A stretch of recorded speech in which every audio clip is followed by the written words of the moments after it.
What's up, good people? Let me know that you can hear me by letting me know where you are viewing from and say Diddy did it in the chat while the intro plays.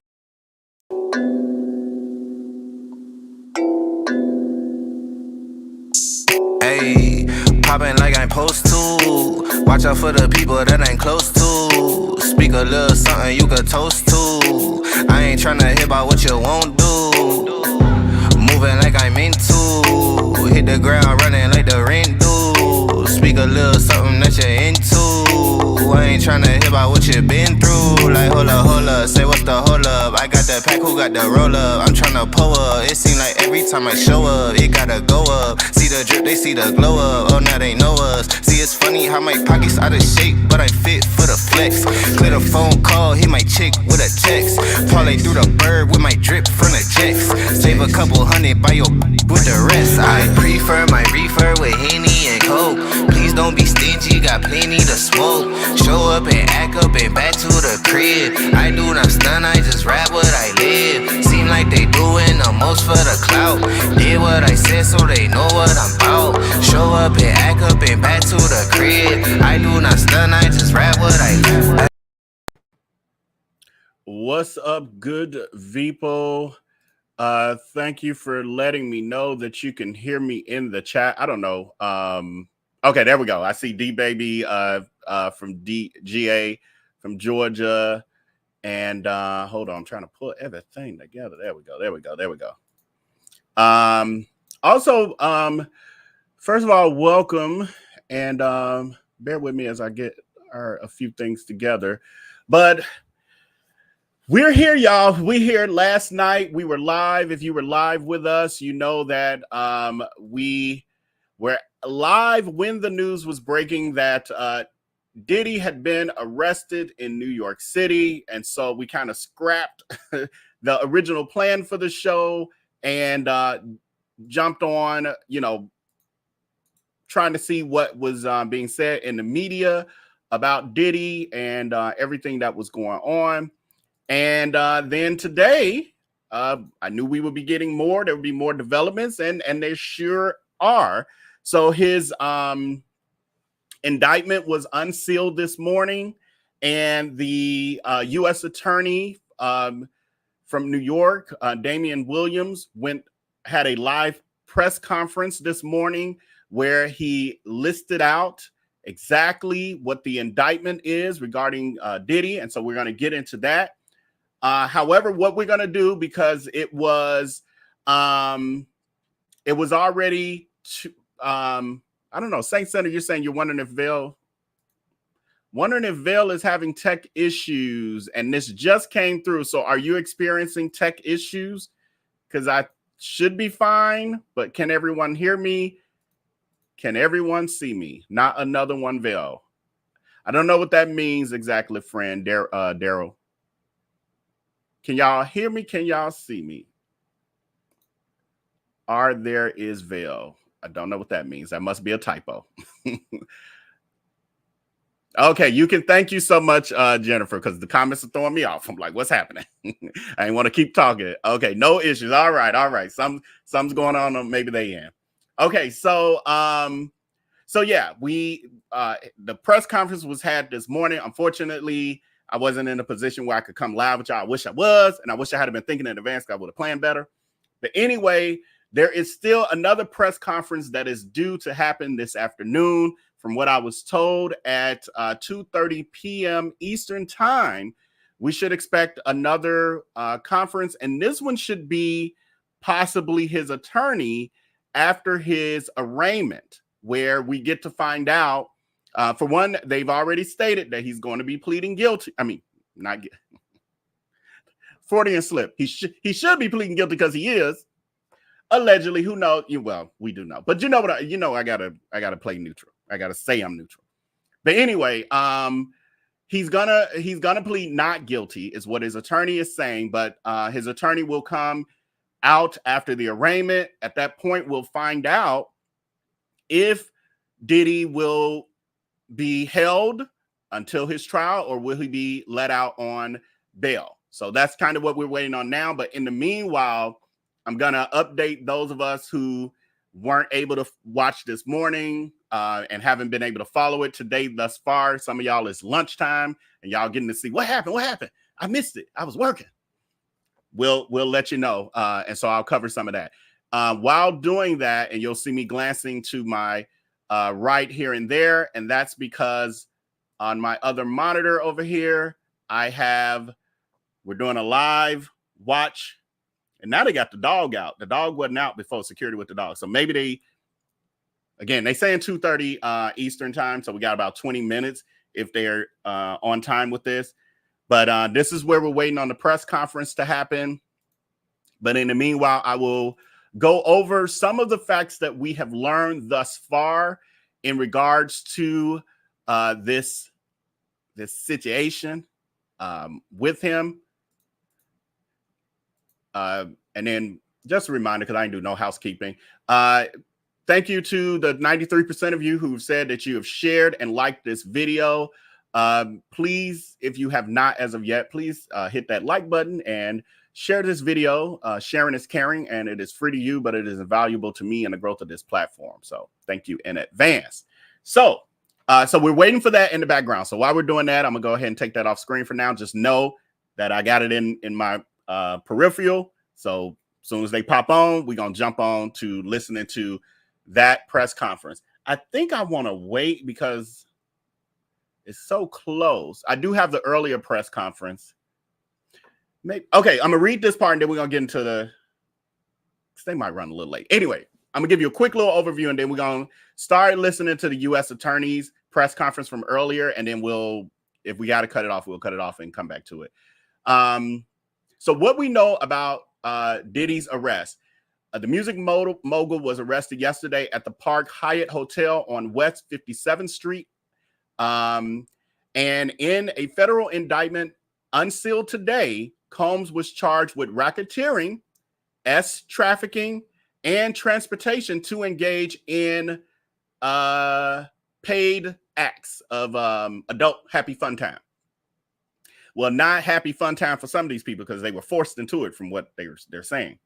The charges are tied to the freak-offs that we've heard so much about, coerced acts that Combs allegedly orchestrated and recorded. We have also heard that multiple times. An attorney for Combs said today that he plans to plead not guilty, and I quote, "will fight this with all of his energy." He's doing the R. Kelly. We talked about that last night. Combs has faced a wave of lawsuits, one as recent as last week, accusing him of SA and misconduct in the past year. He has also denied any wrongdoing. Remember, he told us before with Cassie, before that videotape of that hotel incident came out, he's like, "Shalane, I'm perfect. I ain't never did nothing to nobody. Nobody ain't said nothing about me ever doing nothing. I'm perfect. I'm love." Then that video came out. Well, there was a dark period in life.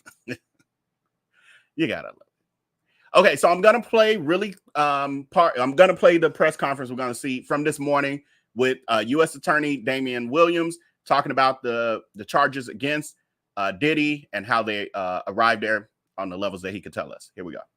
Let me know how the sound is on my end, not yours. Check your stuff first. Good morning, everyone. My name is Damian Williams, and I'm the U.S. Attorney here in the Southern District of New York. Today, I'm announcing the unsealing of a 3-count indictment, charging Sean Combs with racketeering conspiracy, sex trafficking, interstate transportation for prostitution.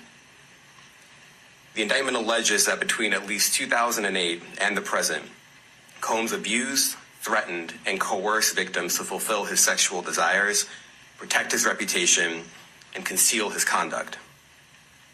As alleged in the indictment, to carry out this conduct, Sean Combs led and participated in a racketeering conspiracy that used the business empire he controlled to carry out criminal activity, including sex trafficking, forced labor, kidnapping, arson, bribery, and the obstruction of justice.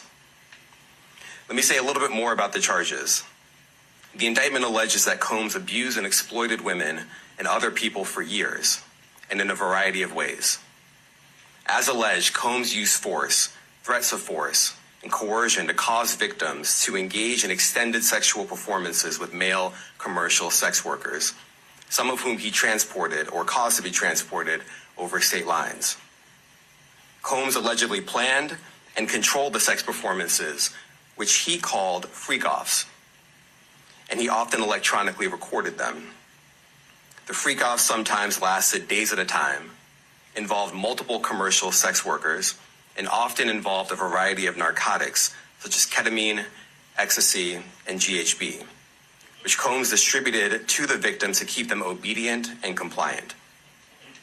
As alleged, when Combs didn't get his way, he was violent, and he subjected victims to physical, emotional, and verbal abuse so that they would participate in the freak-offs, and that Combs hit, kicked, threw objects at, and dragged victims, at times by their hair. On one occasion in March of 2016, that conduct was captured on video and later reported in the media. Specifically, Combs kicked, dragged, and threw a vase at a victim in a Los Angeles hotel when the victim was attempting to flee. As alleged, these assaults often resulted in injuries to the victims, which took days or weeks to heal. In addition to the violence, the indictment alleges that Combs threatened and coerced victims to get them to participate in the freak-offs. He used the embarrassing and sensitive recordings he made of the freak-offs as collateral against the victims. And the indictment alleges that he maintained control over the victims in several ways, including by giving them drugs, by giving and threatening to take away financial support or housing, by promising them career opportunities, by monitoring their whereabouts, and even by dictating their physical appearance. Because of all of this, the indictment alleges that the victims did not believe they could refuse Combs without risking their security or facing more abuse. The indictment also alleges other acts of violence undertaken by Combs and others, including violence against witnesses to his abuse, kidnapping, and arson. The indictment alleges that on more than one occasion, Combs carried or brandished firearms to intimidate and threaten victims and witnesses. Now, Combs did not do this all on his own. As I mentioned, Combs has been charged with RICO conspiracy. He used his business and employees of that business and other close associates to get his way. Those individuals allegedly included high-ranking supervisors in the business, personal assistants, security staff, and household staff. The indictment alleges that those individuals facilitated the freak-offs. They booked the hotel rooms and stocked them with the supplies, including drugs, baby oil, personal lubricant, extra linens, and lighting. When the hotel rooms got damaged, they helped clean it up. They arranged for victims and commercial sex workers to travel for the freak-offs, and they delivered large quantities of cash to Combs to pay for the commercial sex workers. The indictment also alleges that they helped Combs cover up his crimes. During the March 2016 incident at the LA hotel that I mentioned earlier, a member of the hotel security staff intervened, and Combs attempted to bribe the staff member with a stack of cash to make sure that what happened was kept quiet. And as the indictment alleges, in late 2023, after public allegations were made about Combs' crimes, he and others pressured witnesses and victims to stay silent, including by making phone calls to witnesses and victims and giving them a false narrative of what they had experienced.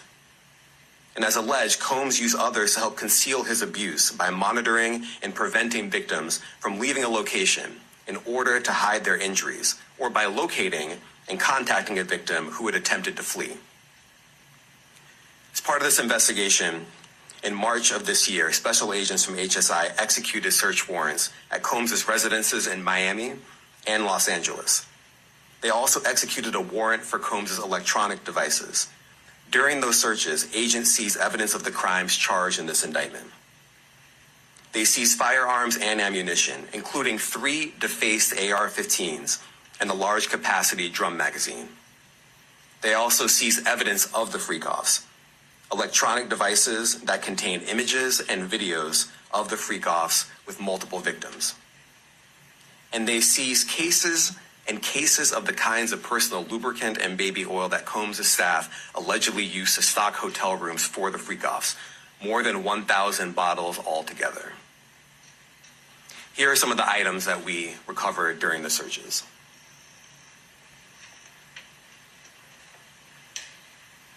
As you can see here, this is a drum magazine, large capacity, and it contains, I believe, 59 rounds. I mentioned as well we recovered 3 AR-15s. This is a close-up shot of one of the AR-15s, and you can see right here the serial number has been thoroughly defaced. Another picture of more ammunition and parts of 2 AR-15s right there. Now, I want to be clear about 2 things. First, this office is determined to investigate and prosecute anyone who engages in sex trafficking, no matter how powerful or wealthy or famous you may be. No one should doubt our commitment on that. A year ago, Sean Combs stood in Times Square and was handed a key to New York City. Today, he's been indicted and will face justice in the Southern District of New York. Second, we are not done. This investigation is ongoing, and I encourage anyone with information about this case to come forward and to do it quickly. Anyone with information can call 1-877-4HSI-TIP. I want to express my deep appreciation for the victims and witnesses who have used their voices and helped bring this criminal conduct to light. We would not be here without them. I also want to thank the dedicated case agents on the HSI Trafficking in Person Squad in New York. They have been with us since day one and have worked tirelessly on this investigation. They will continue to be invaluable partners to us. I also want to thank the incredible agents and analysts from SCNY who have also provided tremendous assistance on this case. I'm deeply grateful for their continued work. And finally, I want to thank the outstanding career prosecutors from SCNY who are handling this case. Meredith Foster, Emily Johnson, Chrissy Slavic, Madison Smeisler, and Mitzi Steiner, and their supervisors, Jamie Backleeper and Jacqueline Kelly. They are members of the Civil Rights Unit in our criminal division. We created the Civil Rights Unit when I became U.S. Attorney. I'm deeply proud of their work on this and so many other cases. I'll now take some questions. Aaron Katursky, ABC. Thanks, Nick. Damian, thanks. The indictment describes aggressive, open, violent, hedonistic abuse that you say was recurrent and widely known. Why did it take law enforcement so long to intervene? How many women were victimized by Sean Combs, and how many others were involved? Look, our investigation is ongoing. We are committed to bringing justice to everyone who's been victimized by the defendant. I can't tell you why it took so long. I think the better focus is on the fact that we are here today. And we are committed to making sure that justice is done. Next question. Thank you. Julia Ainsley, NBC. Thank you for doing this. You said we are not done and that Combs did not do this alone. Do you foresee that there could be other charges related to this case? I'm not taking anything off the table. Janet Fisher, Newsday. What's the difference between the sex trafficking and promoting travel for the purpose of prostitution?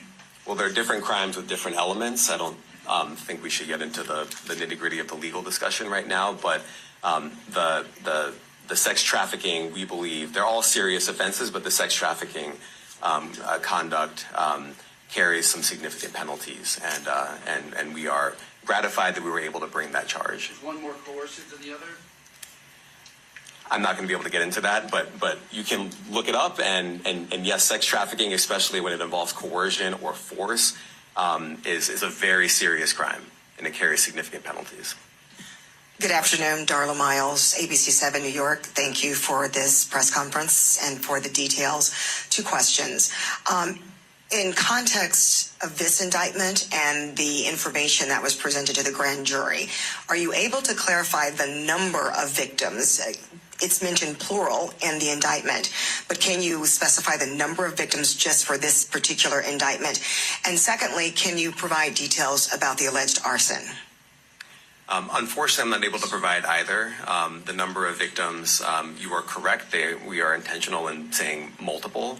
The details of the arson incident are limited to what we have in the indictment and also the detention letter that we filed, which contains more details than the indictment does at various points. But we don't have anything more beyond that. Next question. Lynn Tran, CNN. Are any of his accomplices or associates under investigation? And additionally, could he face any more charges? So the investigation is ongoing. That means both as to him and to anyone else who we believe committed the crime with him. Next question. Juliet Papa. Hi, good morning from 1010 Wins. Any indication that some of the women or victims here were imprisoned in his residences, and did he have locations where he kept them, and were not allowed to leave? And also, he's indicted here, although there were searches and raids in LA, Miami. Why in New York?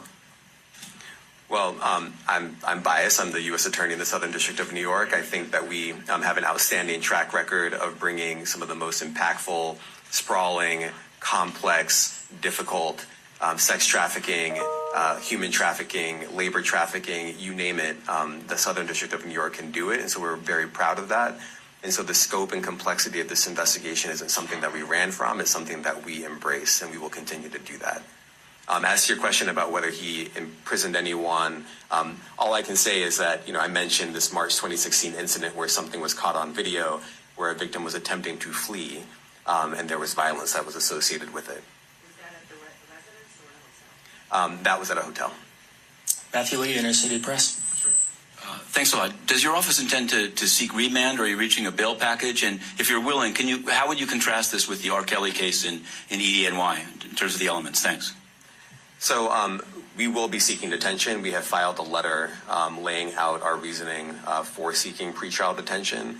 I'm not going to be able to expand beyond what's in the letter, but it contains all of the reasoning, and it contains the law as well. There is a presumption of detention in a case like this, and we think that's warranted. John Anise, New York Daily News. Thank you. I was hoping to get some more detail about the searches of his residence, the guns, the cases of lubricant, and the videos. Where were they found amongst his residents? Were they all scattered around the houses in one place? So I kind of wanted to just get a better picture of how that stuff was found. Well, look, I think that some of the details that you're seeking are in the detention letter. So, for instance, some of the AR-15s, 2 of the 3 DeFace AR-15s were found in his bedroom closet in Miami, broken down into parts, along with magazines, with ammunition loaded in them. So some of that detail is in the detention letter. Beyond that, I'm not going to be able to get into where other items were stored. Ben Kochman, Post. Hey, thanks for doing this. Your office was the office that had been prosecuting Jeffrey Epstein before he died in custody. I have not read your detention memo yet. It's the first thing I'm going to do after this ends. But does the memo address, or is your office concerned with Combs' safety in custody, given what happened with Epstein? So we are concerned with anyone's safety whenever they are detained prior to trial. It's part of our obligations to keep people safe as well. It's part of the criminal justice system. So, but I do not draw any sort of connection between Jeffrey Epstein's suicide and what may or may not happen to any other defendant while they are detained pre-trial. And of course, the decision whether to detain the defendant will be up to a judge. Our position is that pretrial detention is warranted under the law and based on the facts of this case, and I'll leave it at that.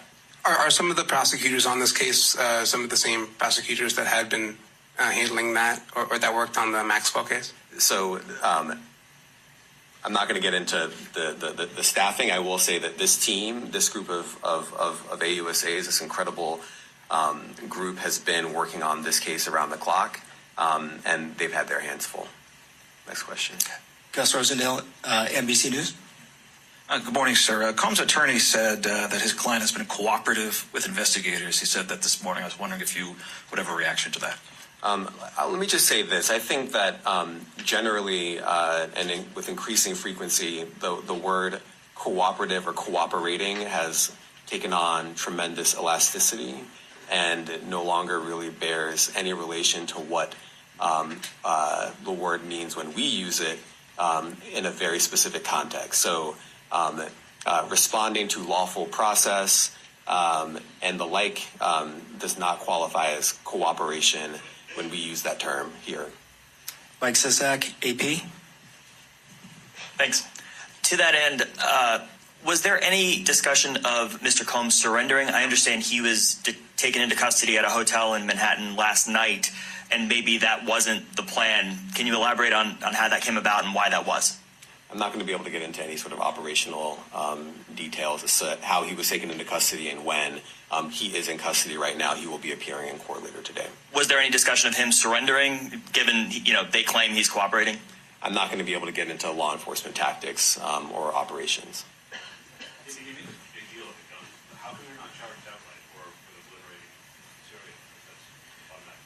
Well, I can't get into the charging decision. It is very meaningful to us that weapons were possessed, as we allege in the indictment.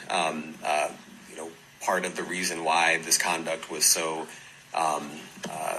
pervasive and harmful was because victims and others didn't necessarily feel comfortable denying him his wishes, as we allege, because of the presence of firearms. I should leave it there. Thanks. Last question, Jacob Shamison. Jacob Shamsian, Business Insider. Thank you. Given that he's the sole defendant in this case and that you allege he's part of a conspiracy that involves members of his companies, do you anticipate a superseding indictment that bring allegations against other members of his companies or other co-conspirators as well? I can't take anything off the table. Anything is possible. Our investigation is very active and ongoing. And I think a lot of you who cover this office know that when we say such things, that developments are certainly foreseeable, but I cannot predict them sitting here today. All right. Thank you, everyone. Thank you. What part of his business empire is exposed forfeiture? Thank you, everyone. Thank you. So I decided while I was playing, just let y'all hear the whole thing without interrupting it. For those of you who did not catch it live earlier this morning. So that was a lot. That was a lot to digest. As we know, I saw some comments like, why are you telling everything? Trust, he ain't telling nowhere near everything. He probably gave us 5 to 10% of the entire story, but also they give just enough because they are still open to more witnesses, more survivors, et cetera, et cetera. And sometimes they do, they do because the public is very interested as far as this level of celebrity. However, they also do these sort of things so that they're getting the word out so that people who maybe were silent before because he was so powerful, he was invincible, nothing would ever happen to him. People called the police, nothing happened. People got paid off. People had recordings like, I got proof he did this to me. He pay off somebody, it disappears. Now, those people who were victimized, etc., and wanted to get vengeance, but could not, wanted to get justice, wanted to get their just due, could not. Now, they're going to see this, and there's finally somebody's doing something, and I have all this proof and a legitimate story. And he even stated, if you have any information regarding any of this, come to us. Let us know. Here is the 800 number. That's in part why they do this. So trust, they have not given the entire story. Again, we probably got 10% of it. We kind of got some framework, but I guarantee you there's more coming out. And I truly believe, just in my heart of hearts, this ain't all the crimes that he's been up to. And that this is, sometimes they go for the easy thing so that they can get them. And then they'll add to it while they have them. So we may be seeing a lot of other stuff coming through. I just got a feeling. This wasn't isolated. And then when you hear other stuff he was involved in and the kind of people he was involved with and all of that, this ain't all he was up to. Is it Starlina? Starlina, where did you get the information from? You said now he's offering the judge $50 million to let him out of jail. I roll emoji. Are you seeing something somewhere, some coverage somewhere? Because I'm still waiting on, well, we're over here still waiting on the press conference to start where we can, unless somebody's tweeting or something, maybe some media who is actually in the courtroom is tweeting, even though they're not supposed to be doing that from, oh no, but if they're in a remote room, they can. Because usually they don't allow electronic devices in there. But I don't know. This judge could be doing something a little different. Let me know if y'all seeing anything that I can be getting more in real time versus only waiting for this conference. Let me know. Says exactly it's more. The police were on the tape. Yeah. He owned the police in many other places where he was. Absolutely. This is the kind of stuff that happens when you think you cannot be touched. He was committing crimes for a long time, and not that he didn't get caught. He thought he was God and nobody could touch him. Right, because he got away with it for, decades at this point.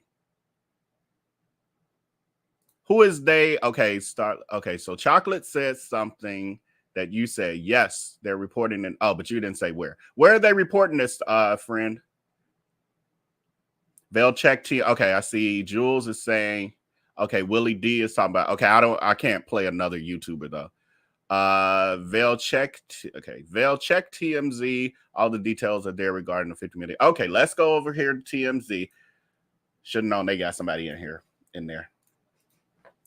TMZ. Let's see.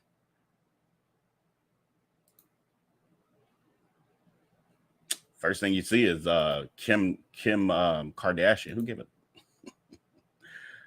Okay, exclusive. This is okay. I see the last one I see is at 6:45 a.m. So they don't make it. Their site be a little jumbled.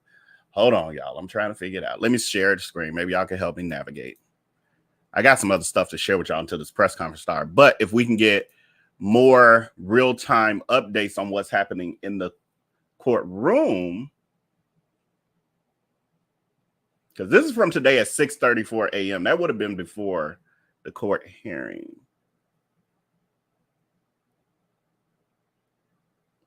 I may just sent it to you on IG. Okay, thank you. Who is that? Who is that? Purposeful Creation. Thank you, friend. Let me see.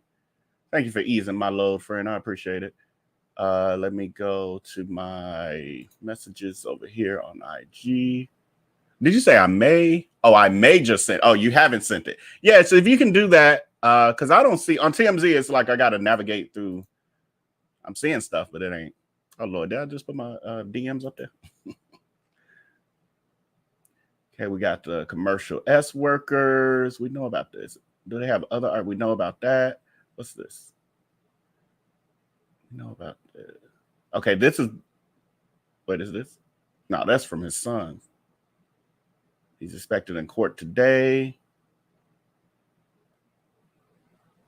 This is him before the arrest. Diddy appeared before the judge.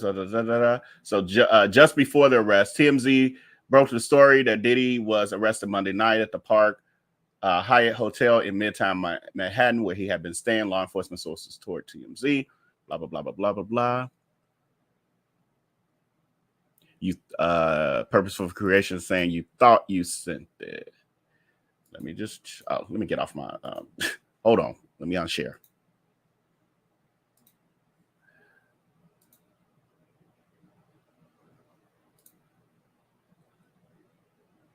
Yeah, I don't have requests or anything. You send it to IMVLB.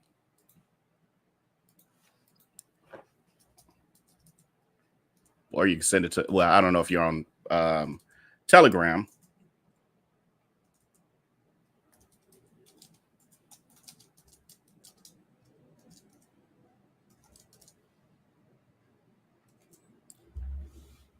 You can reach me at IMVLB on Instagram, actually Facebook and TikTok and everything else too. It's all IMVLB.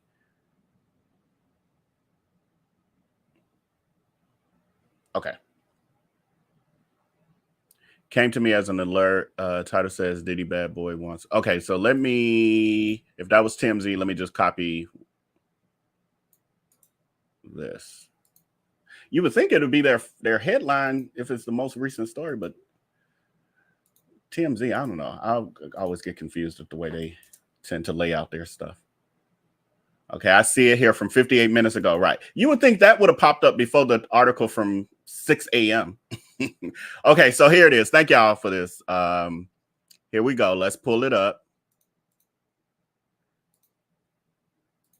Thank y'all for being my producers. Because I'm only one man. So TMZ is saying bad boy wants bail. He offers $50 million to get out. 50 million. That shows how much money he got and how much power he got to be able to even offer that. So they're saying Sean Diddy Combs wants out of federal lockup really badly. He proposed a $50 million package to secure his release on bail until his trial begins. 50 million is like maybe 100,000 to us. That's how much it feel like to him. Like you feel it, he gonna feel it, but like he'll notice it, but it ain't like, nope. He could tip $50 million. No, thank you. Nope.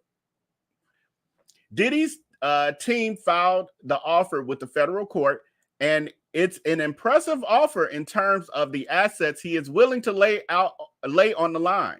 According to the docs, Diddy says his mansion on Miami's Star Island would be offered as collateral. That's worth $48 million, and his mother's Miami home would cover the remaining $2 million. Not him putting up mama's house. Not mama's house.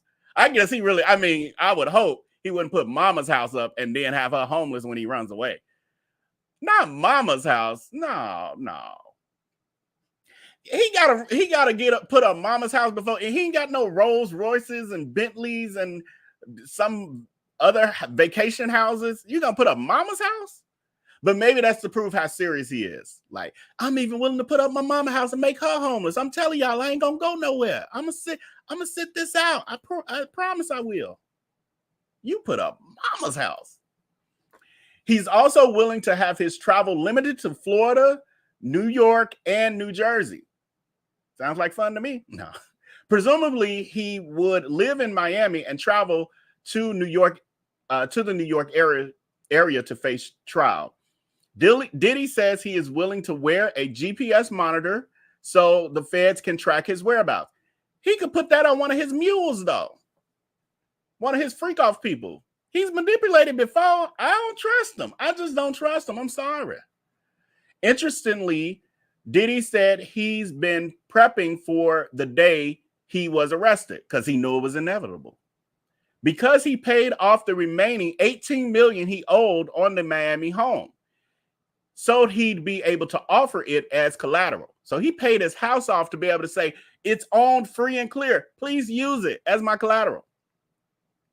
Now, if they did end up seizing that house, that's really high value real estate right there. Additionally, he says he informed the feds in May that he was trying to sell his private jet. Wow, he does know he going down. He going down. Oh, he know. He getting rid of all his luxury out. He know. Oh, he know. And although he hasn't found a buyer yet, he's promised to park it in Los Angeles where it remains while he remains in Florida. It's so sad. I'm not rejoicing. It's fucking sad. Why you couldn't just live right and be an artist and be a freak, but don't like imprison people and traffic them? You know how many people would freak with him voluntarily for free? As TMZ reported, the feds have already let the judge know that they don't want Diddy to be released on bail, as they claim he poses a danger to society and is a flight risk. They're saying both, not one or the other. He is both a flight risk and a danger to society. Wait till you see what we're going to show you during the trial. You won't be able to believe it. Your stomachs won't be able to take it. We'll have to give you barf bags. During the trial, it's going to be so disgusting, the stuff we're going to show y'all. So they like, keep his ass up in jail until then. In his doc, Diddy says he surrendered his passport to his attorneys back in April, along with those of his mother and children. What they up to? Why y'all think? I don't know. Okay, I got to process that, but y'all brains might be working quicker than mine. Why would he be surrendering their passports? Why he pulling them in this? Or do they have something to do with it? I don't know. My brain ain't processing. Why would they putting up the barricades and everything here on the video? I'm just show y'all real quick. What the press conference we're waiting for. I don't know how close they ought to being done, but they just put these barricades up. They weren't up a minute ago. I saw them carrying them out and everything. So we're probably getting closer. Okay, back to the TMZ. What else they got to say about this? Passport? What the? Right, Chocolate saying, why take the mama's passport? That's what I'm like, what am I not thinking about? Let me see if y'all said something. Right, Kendria. What did mama do? This is kind of suspicious. It makes me say that when I just said that there's more, there's going to be more. I guarantee you there's going to be more. What it is, I have no idea. But does that mean that it's going to start to spread out into the roles that his family members played in some of this stuff too and other things? I don't get that. I got family members who have gotten in trouble with the law. I ain't never had to surrender my passport or ID. I ain't never had to go put my house up for collateral for something they did. That something ain't right. I don't know about that one. All right, well, that's what they saying though. Then they close out by saying, we'll see what the judge says when Diddy appears in federal court at 11:30 a.m. Pacific, which is 1, 2. What they say? 11:30. Oh, what am I thinking? So that'd be 2:30 p.m. Well, it'd just be 1:30 p.m. here. Okay, so it should have just the hearing, the arraignment hearing should have just started at 1:30 Central. So about 17 minutes ago, if it started on time. His case is a little more complicated. Sometimes those arraignments go like lightning fast, like within 5 to 10 minutes. Sometimes they be done with them. His is probably going to be a lot more complicated. So we're probably looking at an hour, I would assume, 45 to an hour, if not longer, but maybe 45, 30 to 45. But some of the stuff I know they obviously were working out behind the scenes, his attorneys submitting their package deal of what they trying to get with. He gonna give you $50 million. He gonna give you this house as collateral. He gonna even sell his mama under the river if it'll get him out for a few more months to keep getting stuff together. Okay. He is not the only one going down for these crimes. Others are involved as well. Yes. So I think we're based on even what the U.S. attorney was saying, Damian Williams. I think he said it without saying it's that there's definitely more to come when it comes to this. That's why I put it in the. All right, I'm on the same page, friend. That's why I put who's next. Who's next? Because this ain't it. I know some of the people think, oh, Diddy just did all this on his own. He needed people to carry this stuff out, y'all. He was the king on the throne.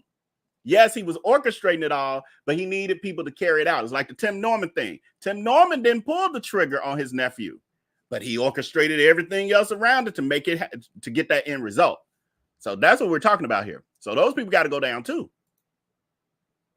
And is Mama Combs involved? She gave up her passport. Ooh. Y'all.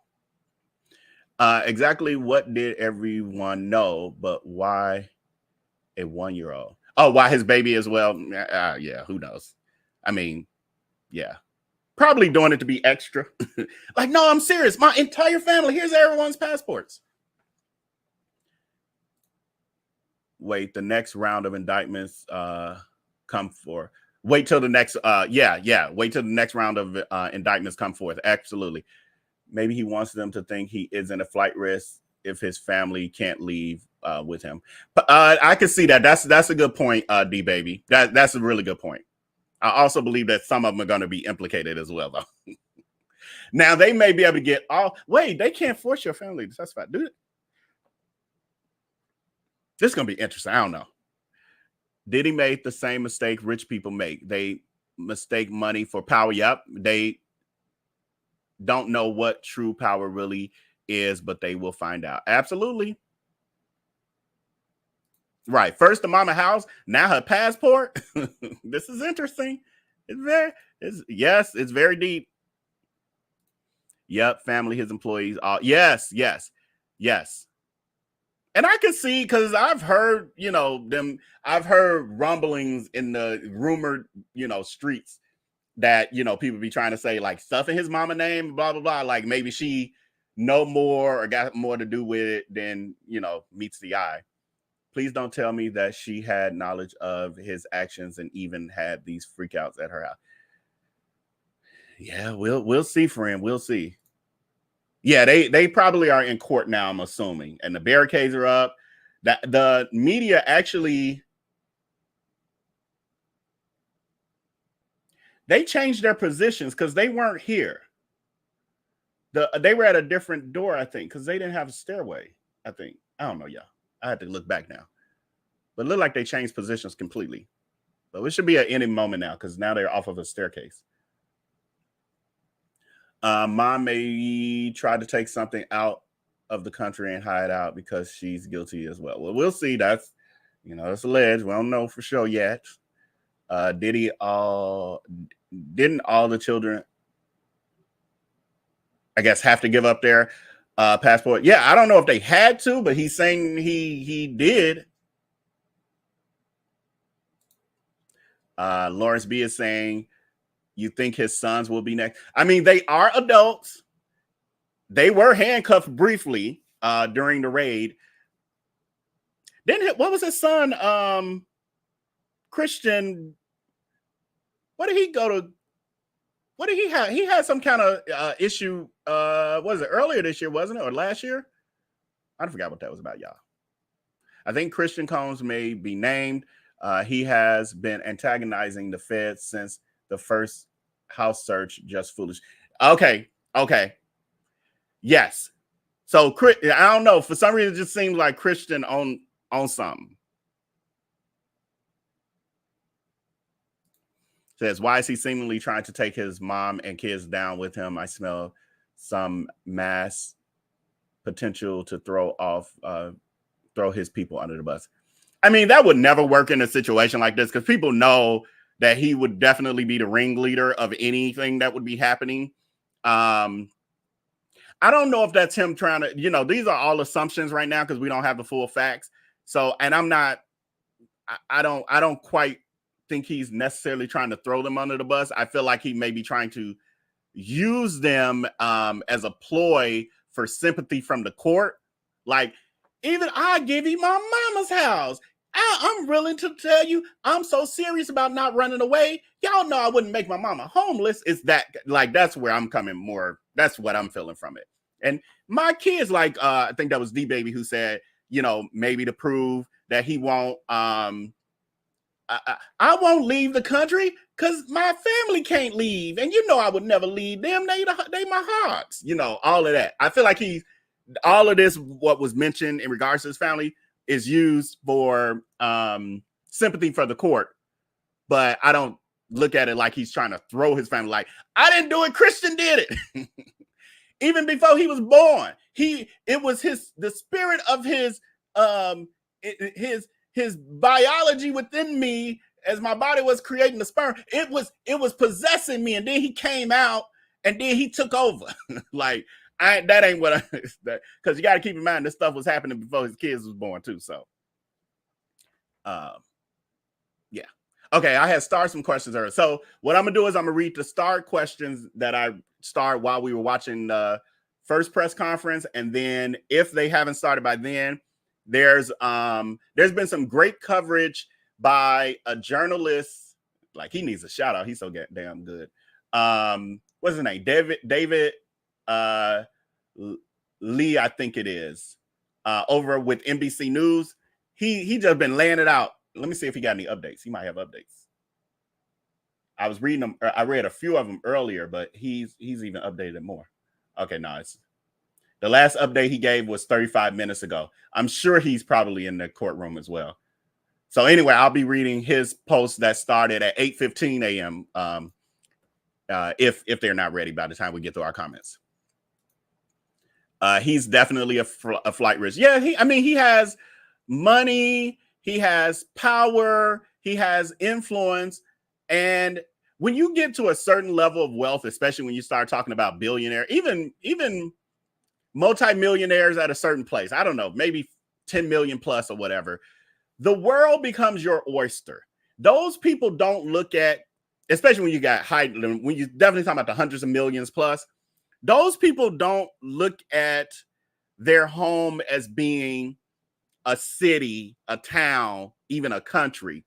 The world is their home. So that's why they got a home in Paris and a home in New York and they in Australia, and for a birthday party or just on a whim, you hear stories of Jamie Foxx and them with their rich friends decide they're gonna fly to Australia on a whim for a party and then fly back, that on a private jet and party both ways on the jet and at the party they going to.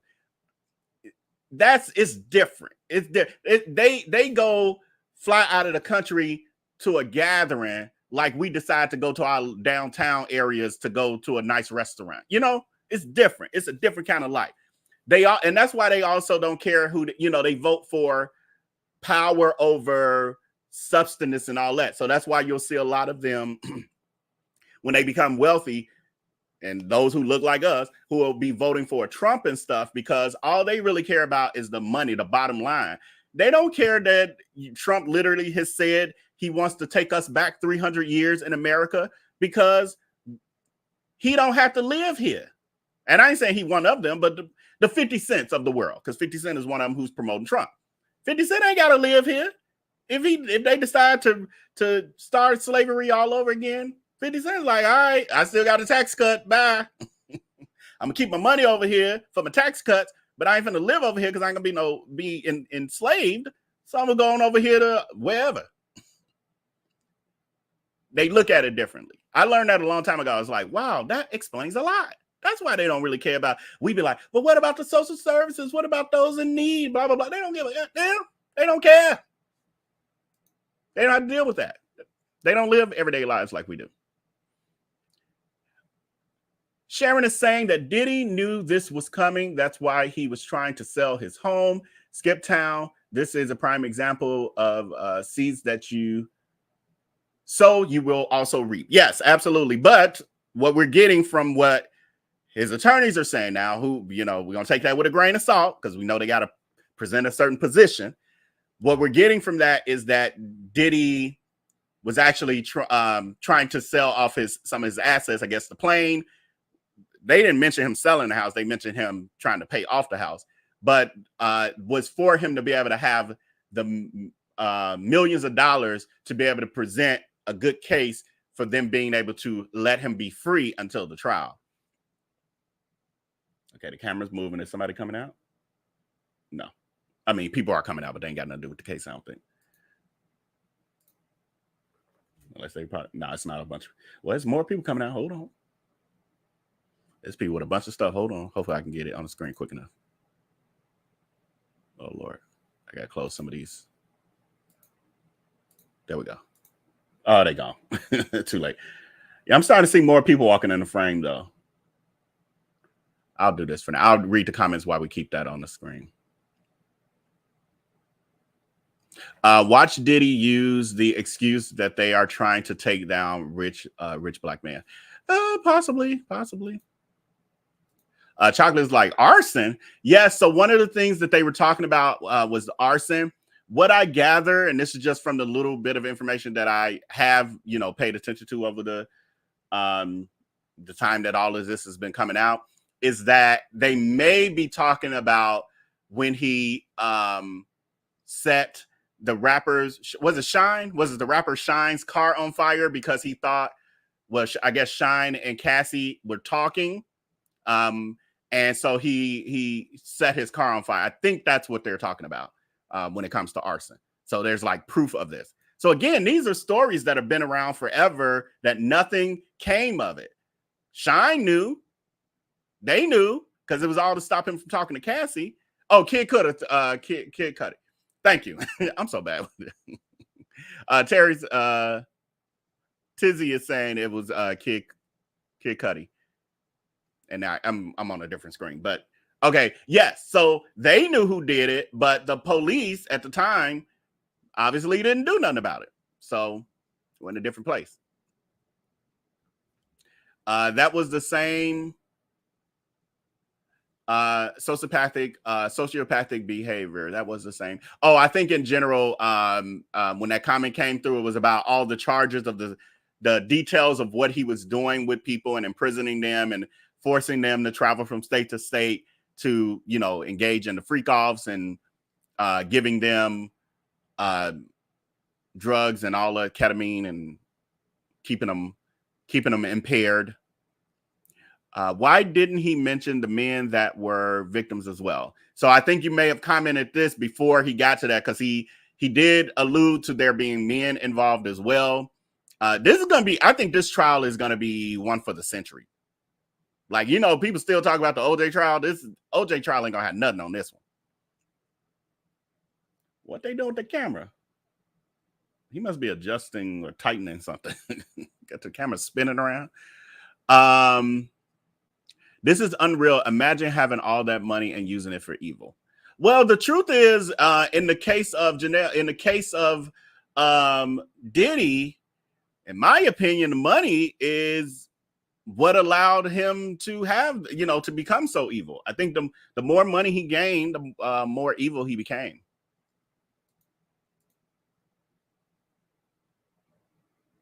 Right. That's what Grown Woman Don't Try Me is saying, that the U.S. attorney, it was addressing all of the victims, both male and females, in this. And then this part, this is when I was like, oh, this is gonna be interesting. It's gonna be juicy, but it's also gonna be a little messy, which, people are here for that as well. Is this them coming out? Nope, not yet. People are here for that as well. But the fact that they, when you think about it, though, in the sense of how serious all these crimes are, the fact that they even felt the need to mention the 1,000 bottles of lube shows a level of pettiness on the parts of the U.S. Attorney's Office and feds and stuff. They be a little petty. Because this could have waited until the trial to be a part of evidence to prove that, yes, in fact, he was having, a large amount of these freak offs, to the point that they even had invested in thousands of bottles of lube that he kept in his home, blah, blah, blah. But why we got to know that in this press conference? I'm good with it, because as you see, well, I put baby oil in ARs because the lube, YouTube got to watch my words. But I love it, though. I love that level of petty.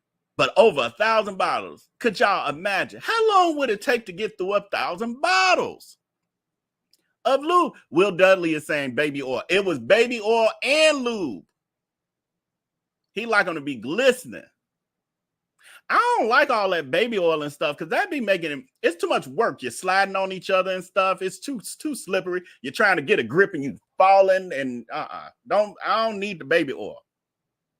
Need no baby oil.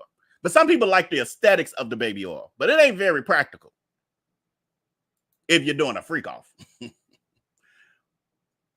Use that just to keep your skin glistening. That's all. I can't believe that they are releasing all of these details. Yeah, so we talked about that earlier. They not releasing that. We got about 10%, if that. if they are releasing this information, imagine what they aren't telling us. Exactly, Saint Center. If they release even that much, even the 1,000 bottles of lube, trust me, they got so much more.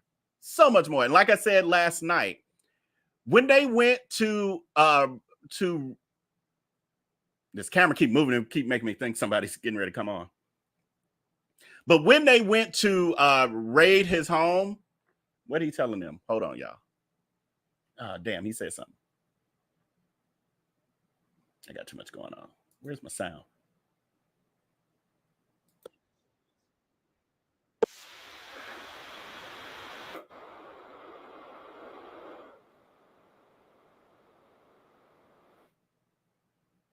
Trying to see what that guy told him, because he might be saying when they coming out or something. Here we go.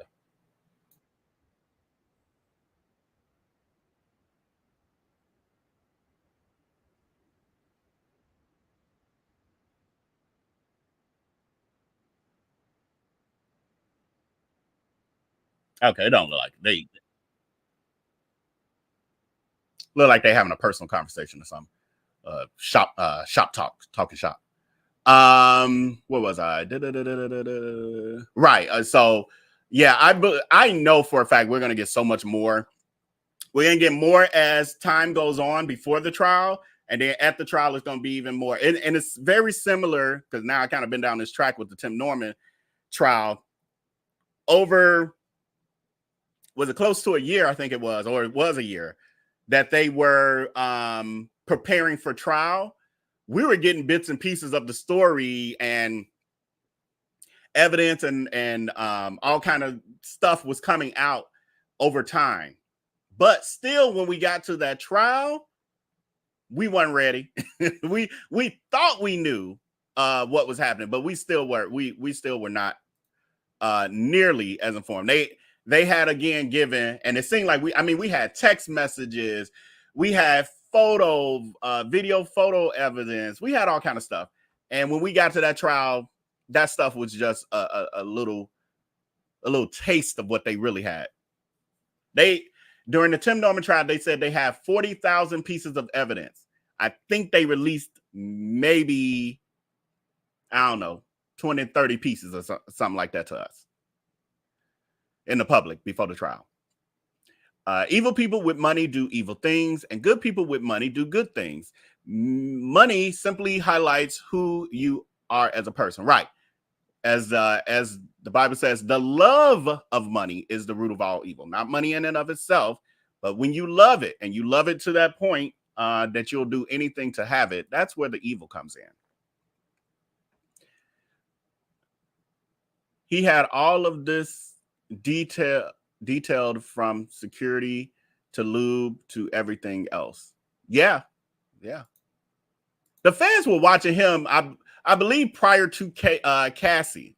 I don't know. I just feel like all of this was, and they even mentioned the situation with Cassie. So she was already talking to them as well, and has talked to them even more since. You know that. What possessed him to do this? He realize he has affected the victims for the rest of their life? Well, he's a narcissist. I think some would say for sure, but he may also be a sociopath, and so they don't have those sort of feelings. They don't think like that. It's all about them. And when they appear to give feelings of love, emotion, caring, blah blah blah, it's really an act. It's an act for them to, in the very end, get what they really want out of the situation or out of you. So they can play like they have feelings and emotions, but they really don't towards anyone but themselves. With all the info that has been floating around about him, a smart person would have gotten rid of that stuff. But then again, a narcissist thinks he can't be touched. I don't truly believe that he didn't try to get rid of some stuff, but I believe that the feds were a couple steps ahead of him. Like, you can see him even knowing, he had to know they were investigating him, because imagine he probably got some moles at higher levels of law enforcement who was, the FBI reached out to us and they asking questions about this case we worked on with you and what happened. I'm sure he was getting that sort of stuff. But you know, what can you do when they are on to you, when they really got what they need? And they got all these people who now feel comfortable enough to come out and speak, who were silenced. D-Baby is saying that U.S. Attorney Damian Williams' voice is so soothing. Yes, it actually was. What I was glad to see is that as professional and eloquent and everything as he sounded, as I was listening to it longer, I was like, oh, he says and as much as I do. Because I've had some people try to critique me on that, and I'm like, a lot of people do that.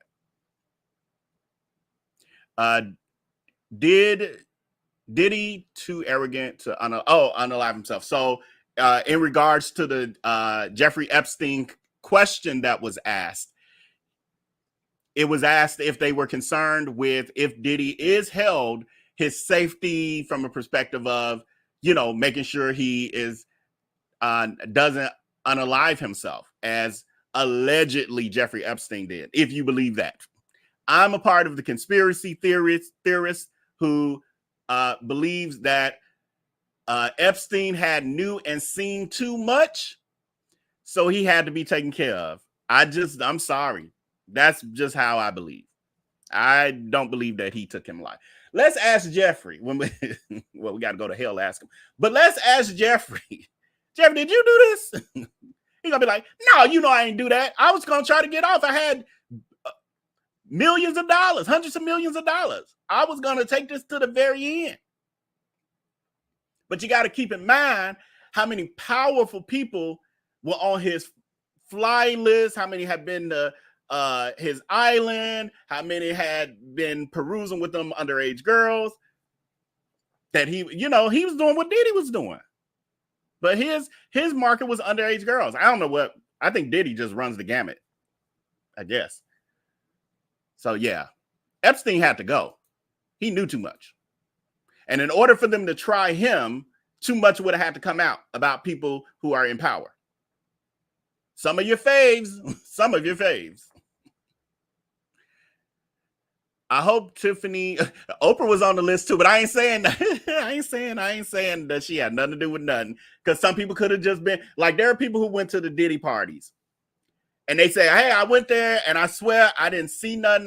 Nothing like that was happening and nothing I went to. But they said those were the after parties. And so some of those people didn't get invited to the after party. They didn't see that part of what was happening over there. Could be the same with Jeffrey Epstein and the people who was on his private plane going to his island. Maybe Oprah was there, but maybe she just had a regular little dinner or whatever and didn't know all that other stuff was going on. Or maybe she did. No, who knows? You just don't know. You just don't know with these people. It's a whole other, it's a spirit in that industry. Right. Sugar Spice says some left early.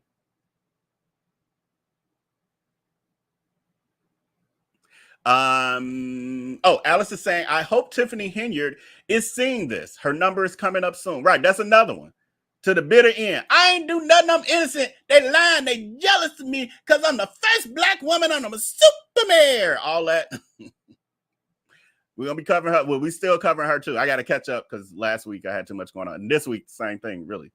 But now he's offering the judge. Okay, we talked about that. Thank you so much for sharing that, Starlina, if you're still around. Okay, so they still ain't ready. We've been on an hour and they still ain't ready. Hold on, I'm catch up with a couple. Oh, I'm way behind on the comments. Let me move to this, at least this one. I'm so happy that Quincy is not tangled in the devil's sin. I'm even more happy that Quincy was recently with his biological father. I'll be sure at the White House. Tiffany Henyard's next. Right. But here I'm with you. All that and more. I'm with you with your comment. However, I'm not in a position or mindset to be taking nobody off the list right now until we get further down the line, because I'm just not I'm not taking nobody off the list yet. The mama ain't coming off the list. Diddy definitely, he on top of the list. Mama ain't coming off. Them girlfriends ain't coming off.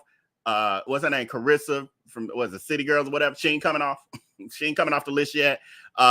Neither the kids. I'm even hesitant to take the 1-year-old off. Put that 1-year-old on that list too. We don't know. I don't know yet. You get some 1-year-olds to do some stuff.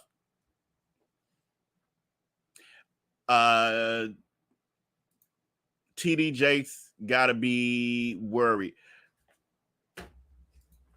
Another one that ain't left my list. That wasn't never on none of my lists at first. They sure got added, and I'm being very vague because they seem to be litigious and they like to bother us YouTubers. So I'm gonna leave it at that. Well, I just won't say names, but that was on my list, and it's hot. And I'm very disappointed in so many ways because that person has had many there's been many words or prolific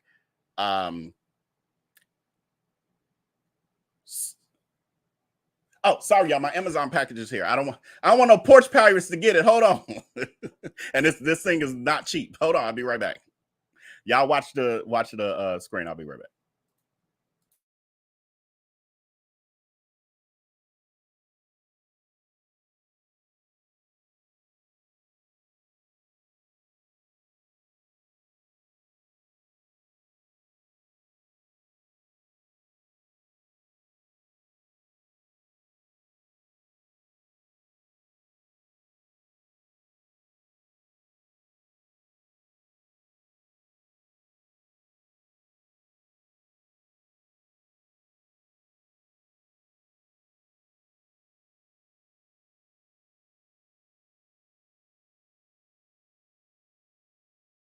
Okay, I'm back.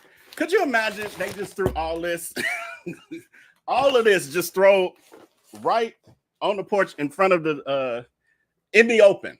I have areas where they usually will tuck it. You just throw this all right. That's why when I got the message, I was like, nope, don't even take no chance. I'll be on here talking, and next thing you know, it disappears. And we don't even have that problem over here, but just in case.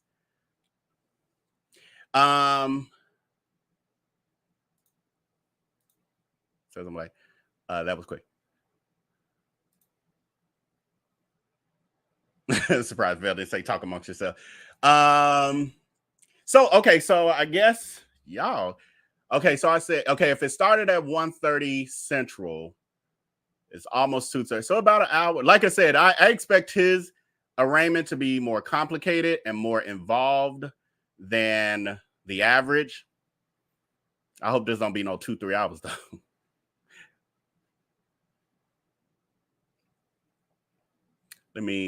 Let's see. What do I want to do next? Okay, we'll do this. So, another quick overview for some of you who may have joined a little later, and then I'm gonna jump over to the NBC News, NBC News articles on it because they put it together really well. So they're saying that Diddy is accused of trafficking, and is considered to be a serious flight risk, and he poses a significant risk of obstructing justice, the federal authorities said. The music mogul has a long history of seeking to bribe and illegally influence witnesses, federal prosecutors said in a 16-page letter to the court asking for Combs to be remanded into the custody until trial. I haven't got my hands on that 16 pages yet. There are simply no conditions that will ensure that the defendant's efforts to obstruct and tamper with witnesses will stop, prosecutors wrote to the magistrate judge, Robin Tarnowski, I think it is.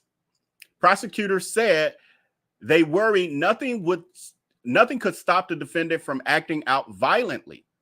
They were quoted as saying, in sum, the defendant's long history of violent conduct makes clear that even the most stringent bail conditions will not suffice to ensure the safety of the community, according to the government memo. So they like, even $50 million and your mama's house ain't enough. And your passports of your 1-year-old, it ain't enough.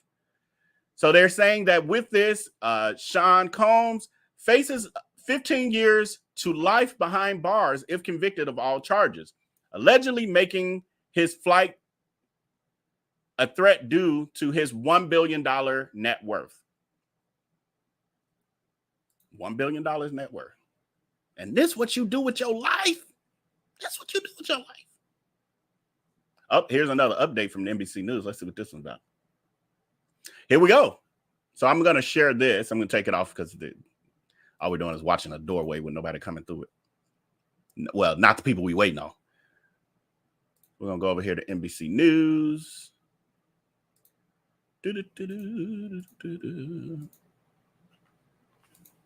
I feel like I'm on CNN or something. I'm just sitting here waiting and just repeating stuff just in hopes to for something to happen. So 20 minutes ago, they reported that 3 of Combs' children arrived at the courthouse. I feel like they changed doors on us or something, though. What's happening? Are y'all streaming other places? I don't want to be missing nothing. Streaming the wrong. I'm on the AP's YouTube channel. Let me see. Am I muted? Let's see. See, they're at a different door. Okay, so now I'm streaming. See, let me share this screen. Hold on.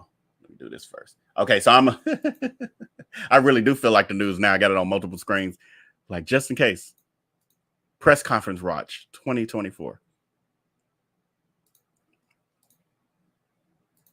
Which window? Is it this one or this one? I knew the position looked different.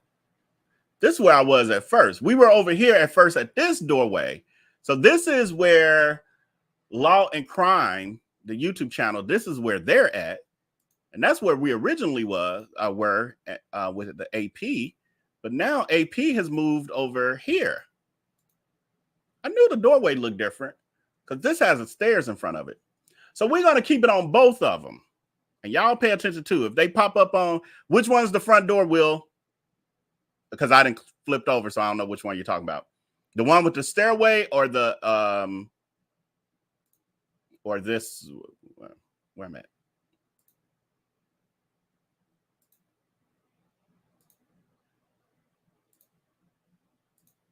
Is this the front door or the one with the stairway?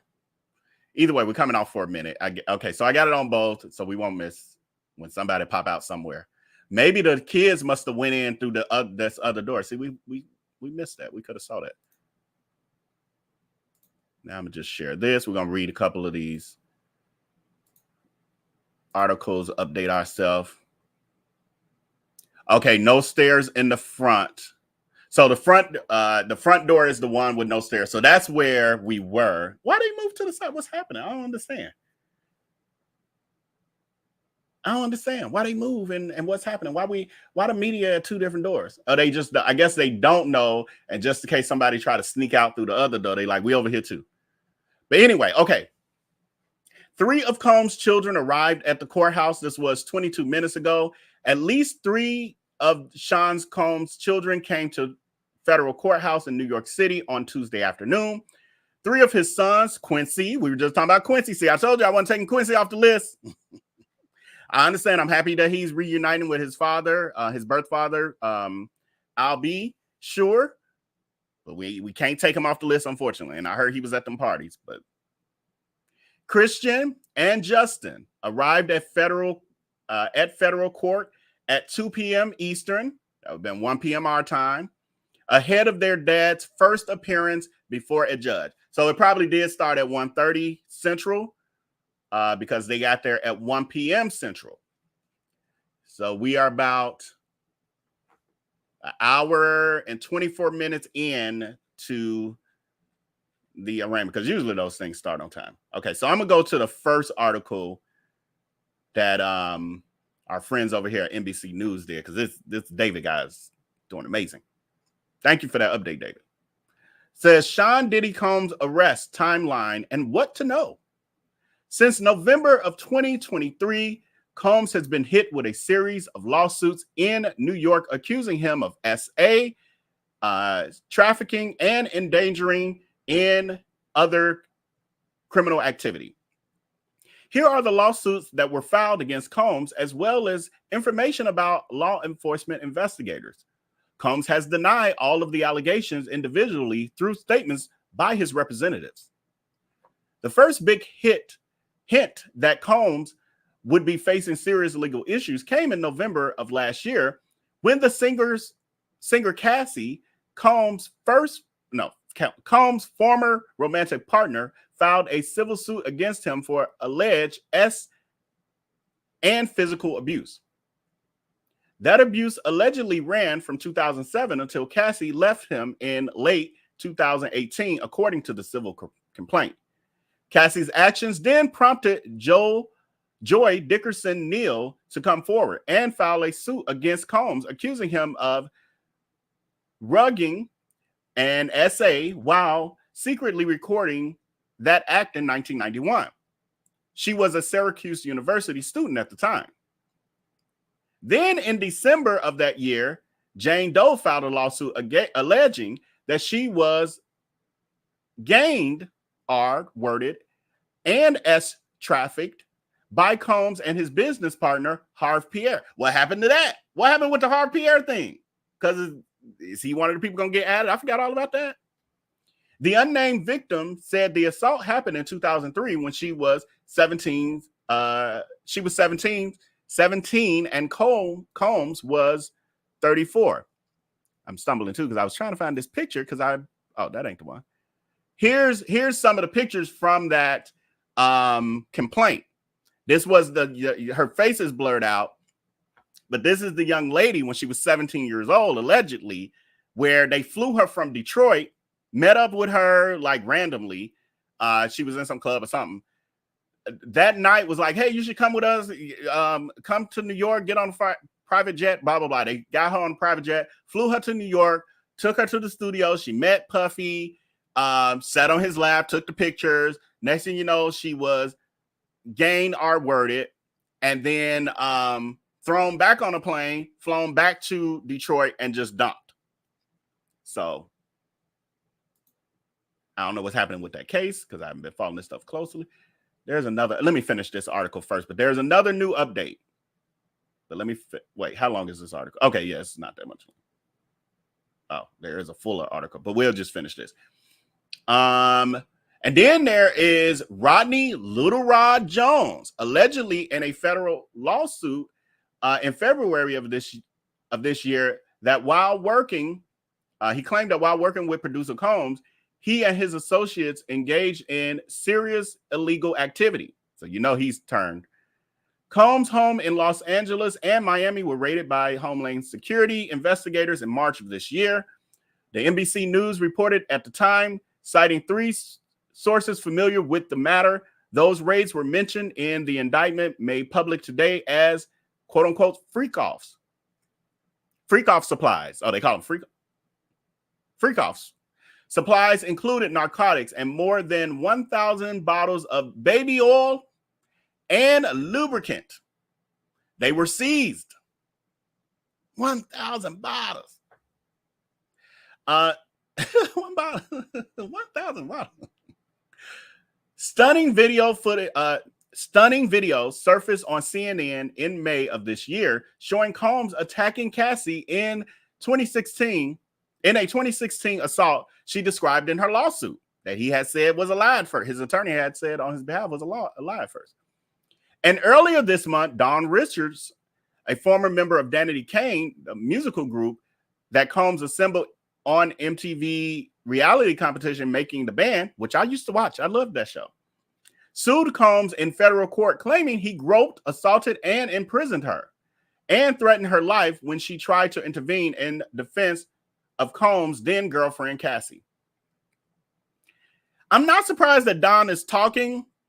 I guess I'm a little surprised that how much she held back, because she said little things, but she didn't, at least the things I saw with her interviews and stuff, it almost seemed like she escaped those things, like those things didn't happen to her, but she's saying in her suit that those things actually happened to her as well. Okay, let's see. This happened 4 minutes ago. This is the most recent update. I'm telling you, this NBC, this David. Oh, now we got Julian too. Julie rather. Julie and David, y'all on it, friends. Love y'all for this. Feel like we're there. The title of this is "Too Many Victims of Combs Have Suffered in Silence," lawyer of the accusers say. A lawyer for Don Richards, who is suing Combs, said too many victims have suffered in silence, but could now find justice in a federal prosecution of the music mogul. This is what I was just saying a couple minutes ago. Stuff like this starts to make other survivors feel comfortable to come out. The same thing happened. Y'all know I covered Darius Crooks a lot over here. He has not faced this level of consequence at all, but that don't mean it will never happen. But what I saw also was that when some people who started speaking who had some level of power to make him face some level of consequences, other people started coming out. It don't mean those stories never happened. Don't mean they were lying. Don't mean they clout chasing. It means that people move in groups. And there are very few people who will stand alone in a situation to especially when going against power. Very few people have that in them. And there's nothing wrong. It's life. It's human nature. But you'll find that when you see a group of people start moving towards a movement or some level of getting consequences or justice, then you start to see people coming out the woodwork. It's not because they're making it up. It's because they now feel a level of protection. And there's power in numbers. We all know that. There's power in numbers. So there is quoted as saying, "So like many alleged victims, Ms. Richards suffered in silence for a long time." Richards' attorney told NBC News outside the court where Combs made his first appearance on Tuesday, facing a 3-count indictment stemming from his alleged years of abuse. Mr. Combs, he was quoted further as saying, "Mr. Combs is a very powerful individual.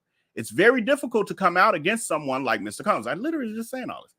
But it was seeing Cassie file her lawsuit and go public that really gave her a sense of empowerment. That it was her turn and it was her time to come forward with her allegations. I literally just said this without even knowing where this was going. Cassie was that one person who was able to stand alone, like, I don't care. I know what this could be.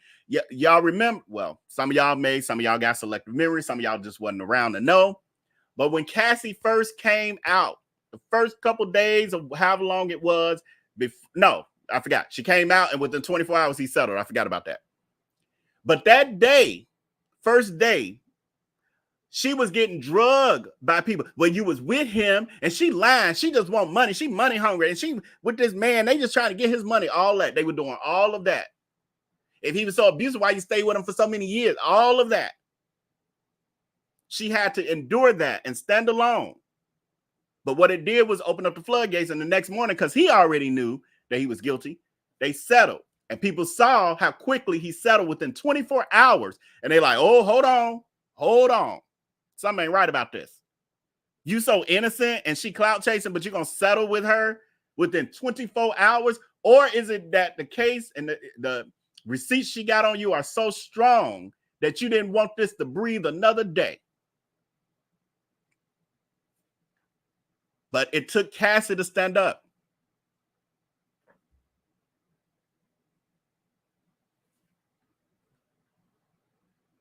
Okay, so that's our most recent update. Thankfully, this thing just pops up with the update. So we'll go back down to the last. We read this one. Okay, 6 hours ago at 8:15 a.m., they said Sean Diddy Combs is in custody after being arrested in New York last night by federal authorities under charges that are part of a sealed indictment, which are now unsealed. So this was again at 8:15 a.m. Combs' arrest comes amid a wave of lawsuits against him alleging SA and trafficking. And so they're offering a possible analysis, blah, blah, blah. So let's see what else they say. This was again at 8:15 again. They also posted Combs' attorney arrives to the courthouse. So his attorney has been there since 8:15. So they've been working stuff out since this morning. This is what that tells you. That means his attorney and the U.S. attorneys have been talking all morning, because that's what they get there. They do a lot of their what do they call it? It's been a minute, y'all. But they do their meetings together and start trying to hash out stuff and make deals before they actually come to the judge. By the time they come to the judge, they kind of like, here's my position, here's their position, or they come to the judge and they're like, we have agreed upon this. It don't look like they're agreeing, so they trying to work it out. So his attorney's been there all morning. Combs' attorney arrived at the Manhattan Federal Court and briefly spoke to a large media gathering outside. Okay, I got to find that clip somewhere. He came to New York to basically engage the court system and start the case. And it will start today. And he's going to plead not guilty. What is it? Jesus, these names. Somebody phonetically spell this name for me in the chat. I ain't even try it. He's going to fight this with all his energy and all his might and full confidence of his lawyers. So I actually read that. That was quoted somewhere else, but that's where, okay, now I know where that came from. His attorney speaking this morning. So then at 8:48 a.m., Combs charged with racketeering, trafficking, and transportation, transportation. A federal indictment was, I guess they just repeating. The news just be like, we got to make sure you remember we covering this today. Don't go look nowhere else. Pretty much what I'm doing right now. He's been accused of racketeering, trafficking, transportation to engage in unhappy adult fun time. The artist and mogul referenced in the indictment by his real name, Sean Combs, has entered a New York City courtroom to hear the charges. Now, has he been there since 8? Well, they say he entered the courtroom. That don't mean nothing. They could have been holding him in the holding cell until the 1:30 hearing. So then at 8:59 a.m., Combs allegedly used his powers to abuse, coerce, and fulfill his desires, his desires. The charges against Combs allege he threatened and coerced women and others around him to fulfill his desires for years, federal prosecutors said. Combs created a criminal enterprise whose members and associates engaged in various crimes. Y'all pay attention to these words. Various crimes. They didn't say these crimes, because if they were only referring to the ones written, they would say these crimes. Various crimes such as trafficking, forced labor, kidnapping, arson, bribery, and obstruction of justice, the court documents said. You know what this got me thinking? And this is just my brain. My brain will get to wondering. I'm thinking out loud, and sometimes most times that's not a good idea when I'm over here on the public side of YouTube. That's why you should join the Patreon, because I do a lot of free thinking over there. But there's a lot of issues happening with corruption in New York, and the mayor, if I'm not mistaken, the mayor of New York is under investigation, and his people are starting to tumble around him, right? So when you talk about bribery and the stuff that Diddy's been up to, I wonder if Diddy has his hand or some involvement in that stuff as well, or if his name is going to come up in any way.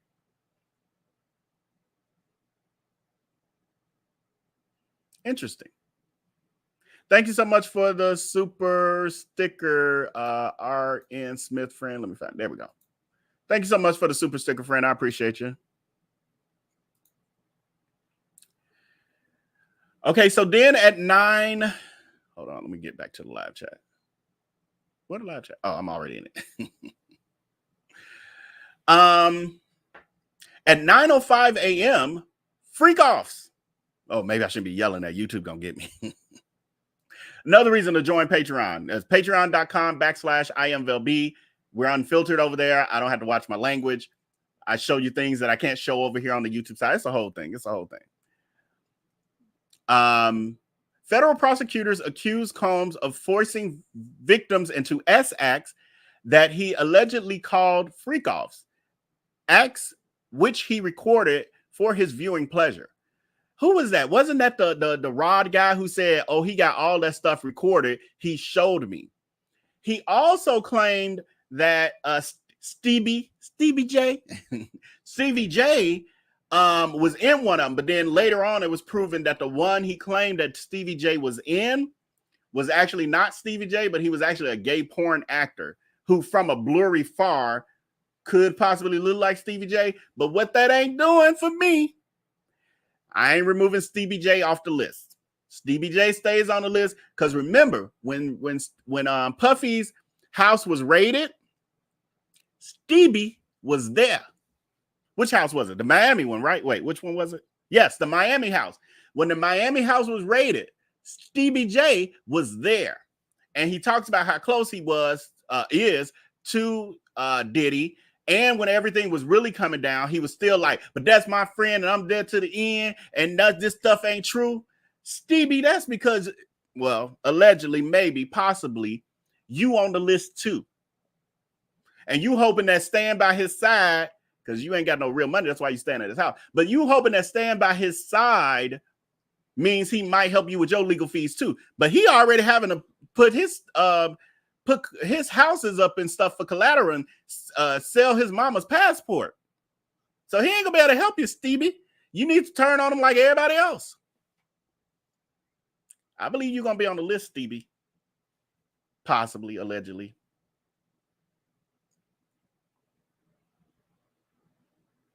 So where we leave off here? Combs used force to cause victims to engage in extended S acts with male commercial S workers, and Combs arranged direct self-pleasure. Yeah, this is why I had to read like this. This is why my reading be so choppy when I'm blind reading, because I got to change the words. Otherwise, I'd like cut and paste this and change the words in my own notes, so then I can just read it straight through. So sometimes it ain't that I can't read, it's that I have to watch the words that I'm reading and stumble and forget, like, oh, can't say that word. But self-pleasure during, let me start it over. Combs used force to cause victims to engage in extended S acts with male commercial S workers. So keep in mind, people were saying they're not mentioning the males. There you go. Commercial male workers. He had male and female S workers. He was a pimp. He the new school pimp. Now, y'all know the old school pimp just had women. He like, I'm finna pimp out the men and the women. He's a true entrepreneur, ain't he? He wants to appeal to all the markets. Combs used force to cause victims to engage in extended S acts with male commercial S workers that Combs arranged, directed, self-pleasure during, and often electronically recorded court documents charged. The defendant called these acts his freak-offs, prosecutors said. Didn't they mention something about lingerie too? Like in one of the lawsuits or something? Wasn't somebody saying he used to wear he liked lingerie? He wanted everybody in lingerie, but then people was questioning, like, was he also putting on lingerie? But I don't think it was clear from the indictment. It wasn't indictment. I'm sorry, y'all, not indictment, but from the complaint, the lawsuit complaint, civil complaint. The folks around him watched him bully, assault, etc., and did nothing. I understand being afraid, but come on, stand on it. Yeah, but you got to keep in mind, I'm not gonna, those people, some of them, not all of them, but on some level, some of them are victims as well, or survivors.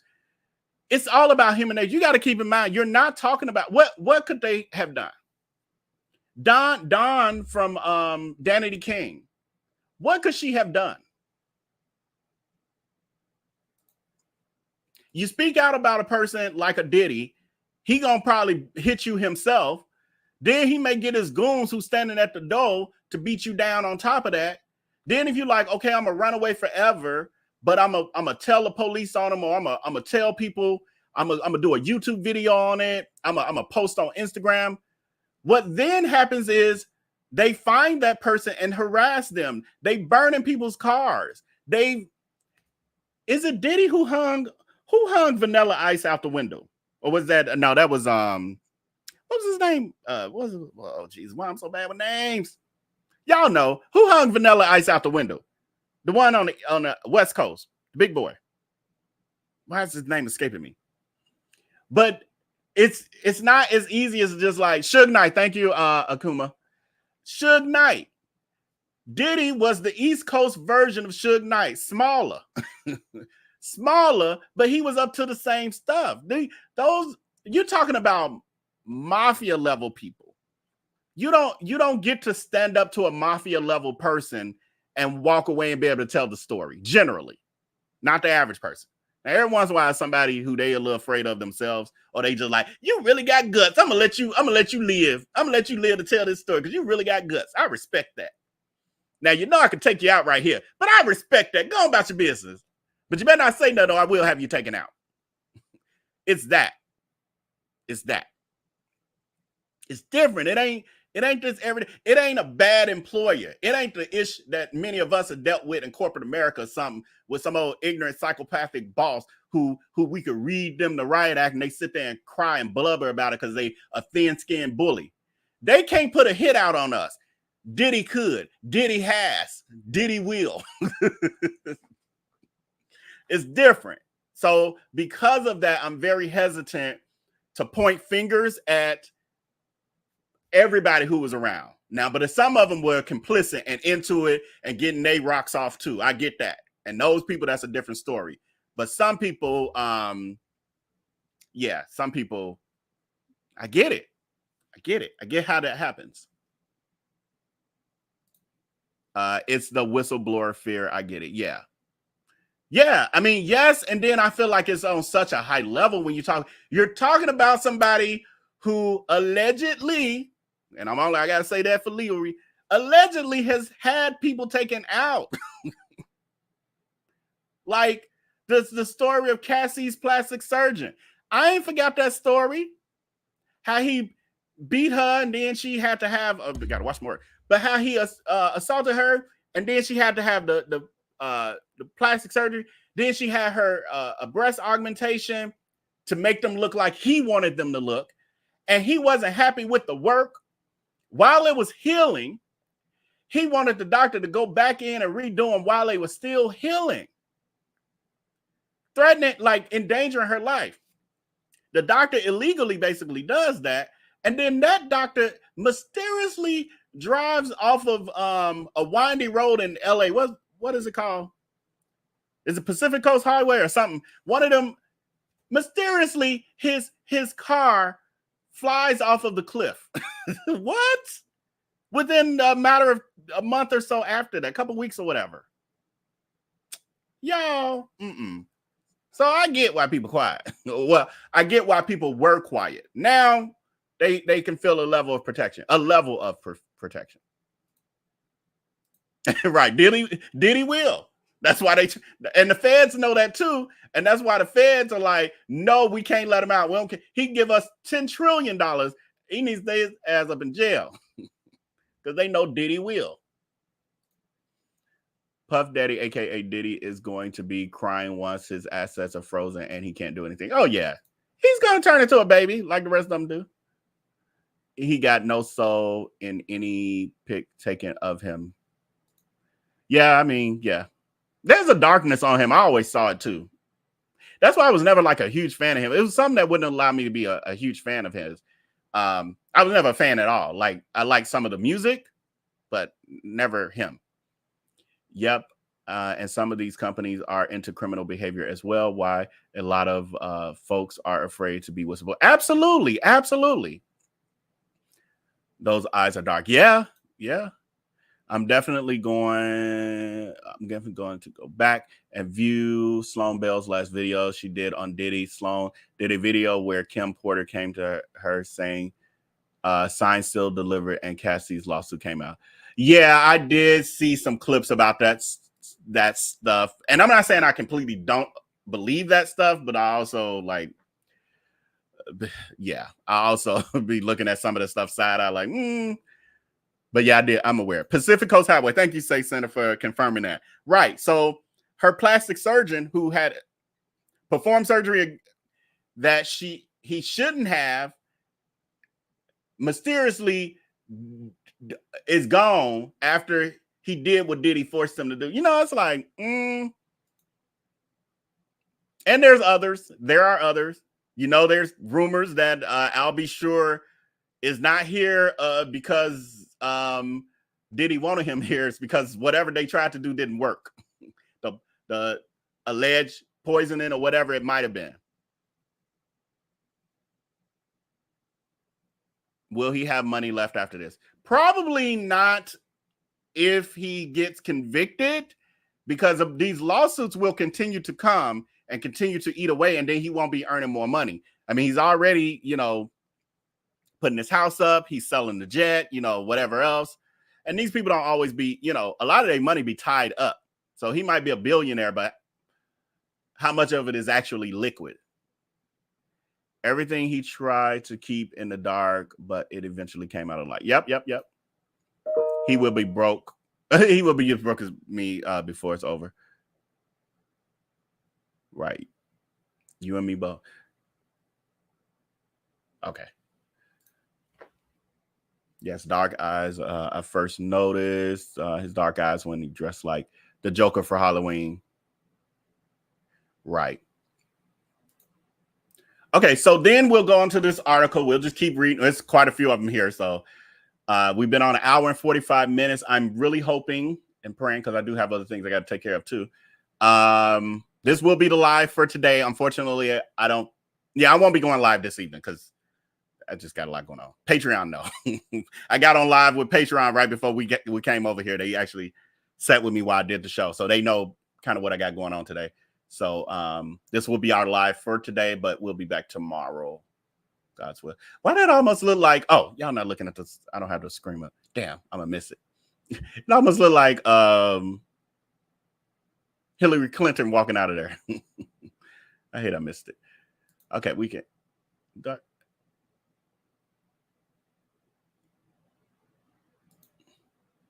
y'all want to see the door, or do y'all want to see what I'm reading? Because hold on. I'll do it this way. Y'all know I love a good poll. Because I'm torn. I'm like, do I just leave the door on the screen? Oh, they bringing out stuff though. Hold on. Oh, Jesus. This is why I need to. I'm gonna leave it on the screen. Oh shit. I'm sorry. Oh shoot. Oh, I'm not moving fast enough. No, they're gonna miss it. No, they were just bringing out boxes. They just brought out 2 carts of boxes. So we're gonna leave it on this while we wait, and I'm gonna keep reading. Yeah, y'all missed it. Oh, I can rewind though. Hold on, and then here we go. So y'all can see what just came out. That's a lot of stuff, y'all. I forgot. Hey, where's that? This is the good door. Here it come. Look at all these boxes of evidence. Now, what I don't know is this got to be the U.S. It's got to be the U.S. attorneys. Look at it. It's so much he can't even get out the door with it. Wait, is that the box? Here it come. I was like, I know I saw more.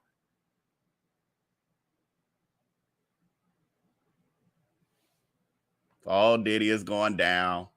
Oh, it's going down. Even for the Tim Norman trial, they only had one little cart full of stuff. Okay, so I'm going to leave it on this as I continue to read. That way y'all don't miss stuff. Right. Will is saying that's the main. Right. I know. I'm sorry. For a minute, I forget. This is what I'd be forgetting. I'm not on Patreon.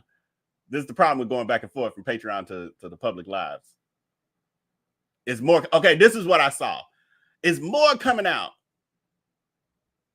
Wait, or did I fast forward? Hold on. Let me get us to present time. Ooh, Diddy. Okay, I think we're at current time now. Y'all, Diddy ain't coming out them doors. Yeah, I'm with you, Donna. I don't see it. Wait, here we go. Here's a poll question. I want to see where y'all at with this. Do you think Diddy is going to get out on bail today? In general, but today specifically. I know some people get, well, maybe not today, but maybe tomorrow. So do you think that Diddy is coming out today? Do you think he coming to that mic to be like, Justice is mine. Vengeance is mine, says the Lord, or Satan who I serve. Like, do you think he coming out to say that? Or do you think it's clink clink? Where's R. Kelly being housed? I forgot exactly. I did know, but I forgot. You think he gonna be R. Kelly's bedmate? They both into the same stuff from what we've heard. We didn't know that back in the day, but now we know they both into the same stuff. In many ways, I mean, meaning each other. They would be into each other.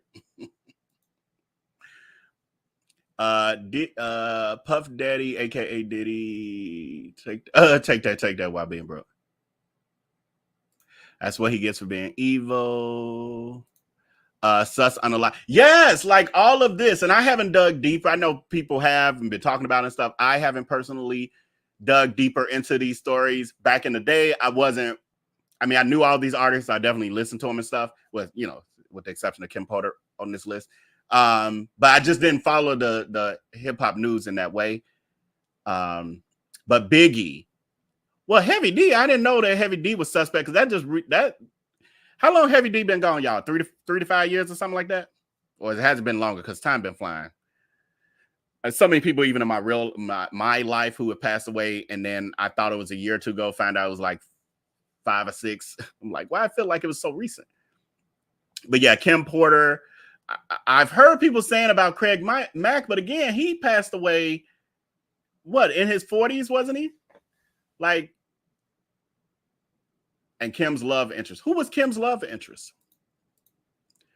This is the same New York district that convicted Trump, a former president. Diddy's done.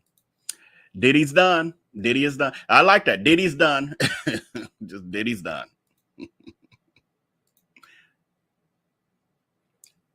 The attorney will be coming out there for statements to the media. Yes. That's what we're waiting. Literally, that's all I'm waiting on. Because once he say whatever he say, we've been on here long enough, and I got some things to take care of. We're gonna be getting on off of here. I'm just trying to stay on here because I don't want to have to get off and then start a live all over again. He's going to be right. Let's see what the poll is saying. The results of the poll. Do you think that Diddy is going to get out on bail today? 17% of you say yes. 83% of y'all like, if you have a good plan. Looks like Aaron Hall was giving us the hint when he kept saying "dumb dumb Diddy" in the song. A dumb dumb Diddy, right? R. Kelly gonna be snap, crackling, and popping, right? Well, we don't know. We don't know who's gonna be doing what, do we? Did we even learn any preferences of Diddy in that way? I hope his kids got a college education at least. Yeah, because if that money gone, that generational wealth, I don't know. He's probably secured that in some ways for them. That, especially knowing what's going down, he may have. He's going to Epstein's former cell. I don't know if you're trying to be funny. Not today, but he will get bond. Okay. I've always believed that he had something to do with those unalive. Yeah, his hands ain't clean at the very least. Why did chat jump so? How I get all these messages? Jumped, and next thing you know, it's a bunch of messages. It's been longer. Kelly's case was. Oh, it's been longer for. I think I was asking about Heavy D. Like I said, time would be flying. Kelly's case was at the Eastern District of New York. It was disguised as his weight issue. Heavy D. Oh, Heavy D's passing away. Oh, that was 2011. Wow. Yeah, time be flying. For me, it feels like maybe it was 3-4 years ago. I knew it was a little while though, but dang, why does time seem so much shorter? I don't know if it's just me. I feel like it's not, because I've had other conversations with friends and stuff where it feels like time feels shorter as you get older. Like something that happened 10 years ago could feel like, if you don't remember the exact year, feels like, I don't know, 3 to 4. Yeah, he's a huge flight risk.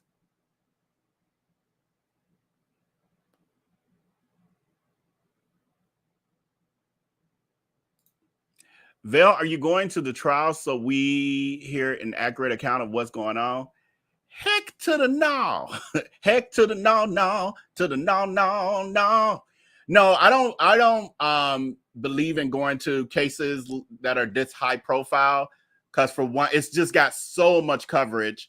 And the expense and all of that. It was very, very, very expensive for me to go to St. Louis to cover the Tim Norman trial. For me to go to New York City and be there from this trial, at least gonna probably go a month. Yeah, no, I couldn't do it. And then, what I would get on YouTube from it, the revenue, it just wouldn't. I would go broke trying to cover the story, and it's too high profile. So instead, I'll sit here from the comfort of my in-home studio and we'll talk about it. We'll recap what other people saying.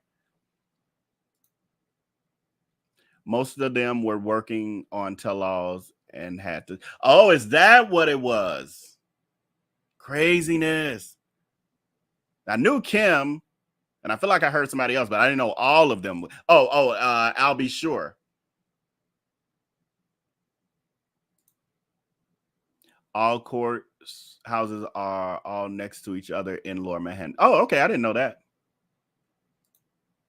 Yeah, because y'all imagine me going to New York to cover this, and hotel rooms $1,000 a night. Hell no. And then I got to fly there. You go there during the week, because this is what I was doing for the Tim Norman trial. I was going during the week, come home on the weekend, and going back and forth. Flight there, flight back. Yeah.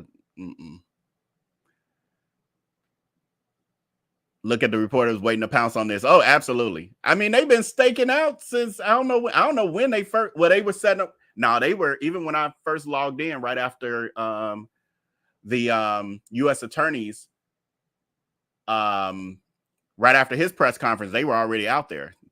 Well, I guess they had been out there when his attorneys arrived.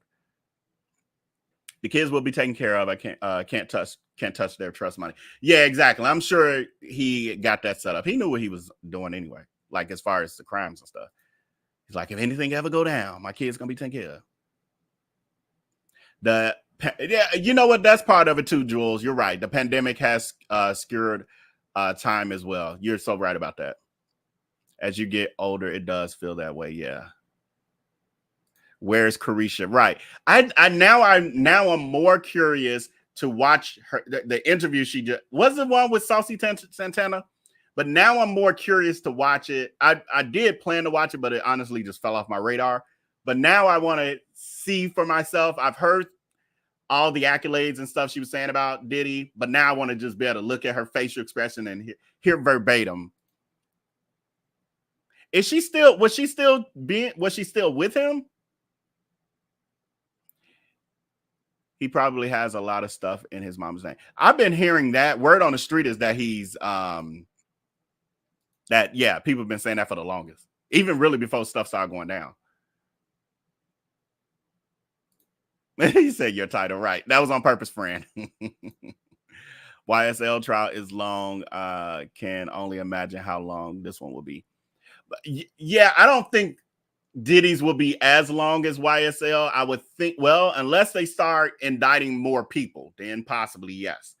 But YSL's is also long in part because all these, people involved. Like they're trying to, try them all at the same time. Diddy will probably plead. You think he gonna plead? I don't think he gonna plead. He already just said he's not guilty. I don't see him. You thinking about before the trial he gonna take a plea deal? I don't see it. I don't see it. I think he's been so rich and so powerful for so long. Like, you got to keep in mind that even before Bad Boy Records, Diddy had money. He was party promoting and stuff. So even as in his late teens, going into his early 20s, he had money. He was used to being popular and people, doing what he wanted them to do and manipulating people and all of that. And then the money, the real money, eventually started to come with that. What I didn't know was that his father supposedly was a kingpin and all of that. And so he grew up being around and watching all of that. I don't see it. I feel like he's gonna think, or does think, that he's going to be able to find a way. There's a way out of this, as he's seen with everything he's been through so far. Unfortunately, life and the people around him have wired him to think that he's invincible and that nothing sticks. He's been in pow-powings at clubs where allegedly he was the one that pow-powed and then put it on somebody else. Wasn't that Shine? Is that who he put it on? Everybody went with it. You got Biggie. Y'all saying he did that. You got I'll Be Sure. Y'all saying, I'm saying, y'all see I'm putting it on you. Y'all saying he did that. You got Kim Porter, unfortunately, rest in peace. Y'all saying he did that. You got Tupac. Y'all saying he did that. I don't think now all of a sudden he's gonna be like, okay, y'all got me. Oh, okay, I'm gonna give up. No. This is kind of N-word who will take this to the bitter end. I don't see it. I do not see a plea deal in his future.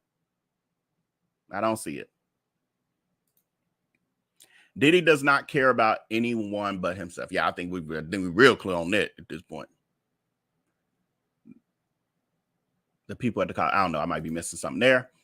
Biggie, he did that. Right. Got away with it. If that's true, got away with it. That was what? How long was Biggie, y'all? How long ago was that? That was a night. Wait, y'all still tell me, but I remember when I heard about Biggie, I was arriving to college. I was parking my car, getting ready to go into class. So that had to be 96, 7, 96. See, Akuma said 97. Oh, I clicked on it, didn't go. See, I remember because I literally had commuted. I pulled in my spot and I was listening to WGCI and they were breaking the news about Biggie. And I'm like, I was in shock. Like, what? How? Why? What? That's not supposed to happen. Yeah, I remember that. Oh, I remember it.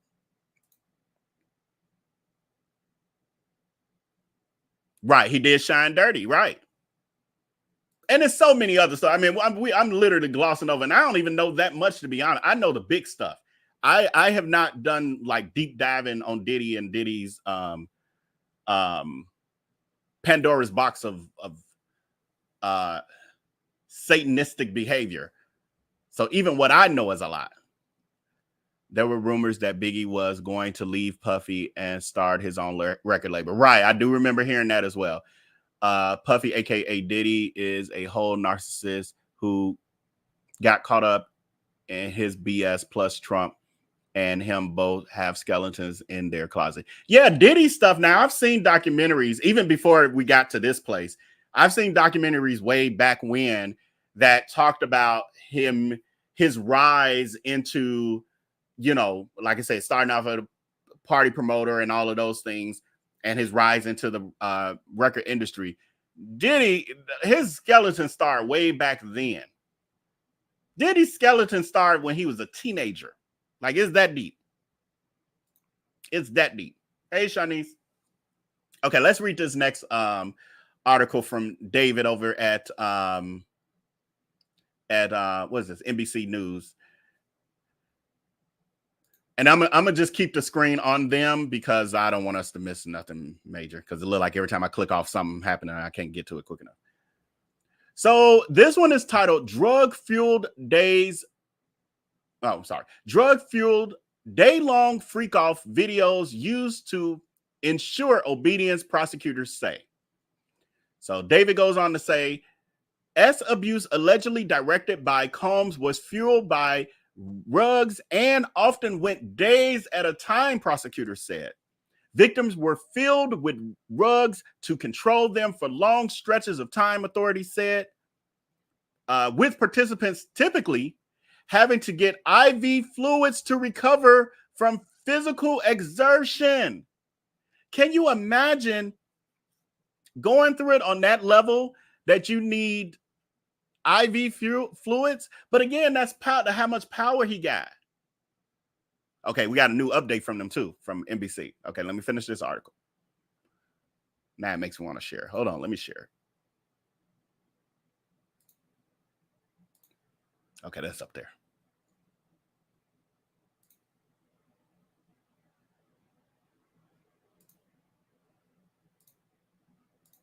That way we can see it together when I click on this update. Victims were filled with, okay, we talked about the IV fluid. And once victims were lured into this orbit, they were coerced to keep following the suspect's orders, prosecutors said. So impairing them with illegal substances so that you can control them. And the ones that stuff didn't work with, allegedly got physically tormented. Combs used the sensitive, embarrassing, and incriminating recordings that he made during freak-offs as collateral to ensure continued obedience and silence of victims, according to court documents. I've heard that. Now, remember, y'all, I don't know how many of y'all paid attention when, remember that man was suing Will Smith? Oh, it was his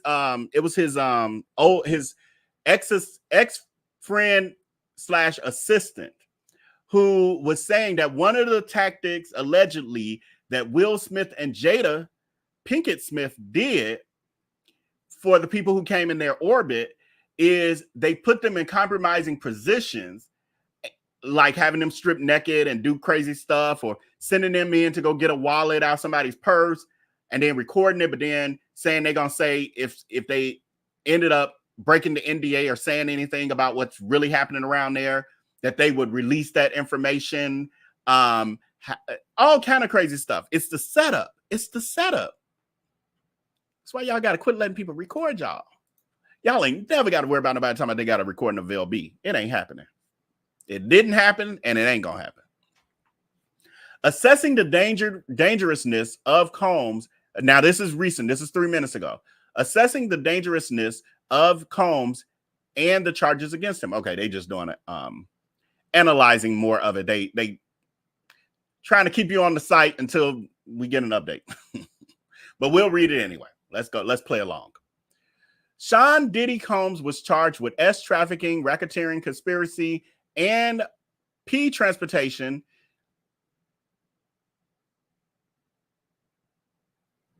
Okay, and then they talk about more. I was skimming. Okay, that wasn't nothing, y'all. It looked like they got a little video. Let's play the video. Hell, it'll save my voice too, because I'm losing my voice a little bit, I can tell. Let's go on and play this. Do I have y'all on the right thing? Hold on. Let me put y'all on the right system so y'all can actually hear it. That's not it. Here we go. Always.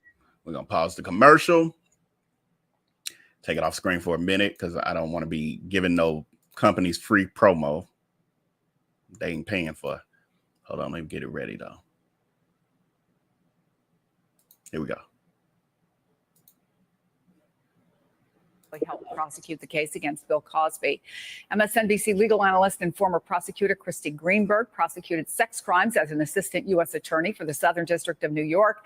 And NBC legal correspondent Lisa Rubin is with me here on set. Let's talk about the charges, and I think related to the depth of them is that we just learned the defense is proposing a $50 million bond in an attempt to get their client released. Well, I think the fact that they're proposing a $50 million bond speaks to how serious the charges against Sean Combs are. So let's go through them from top to bottom.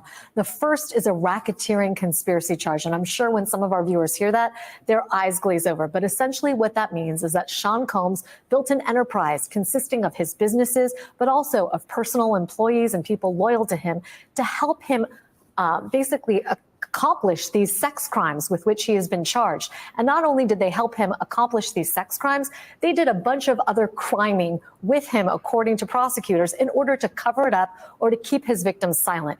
He's also been charged, Chris, with sex trafficking under force or coercion or transportation with the intent to engage in prostitution.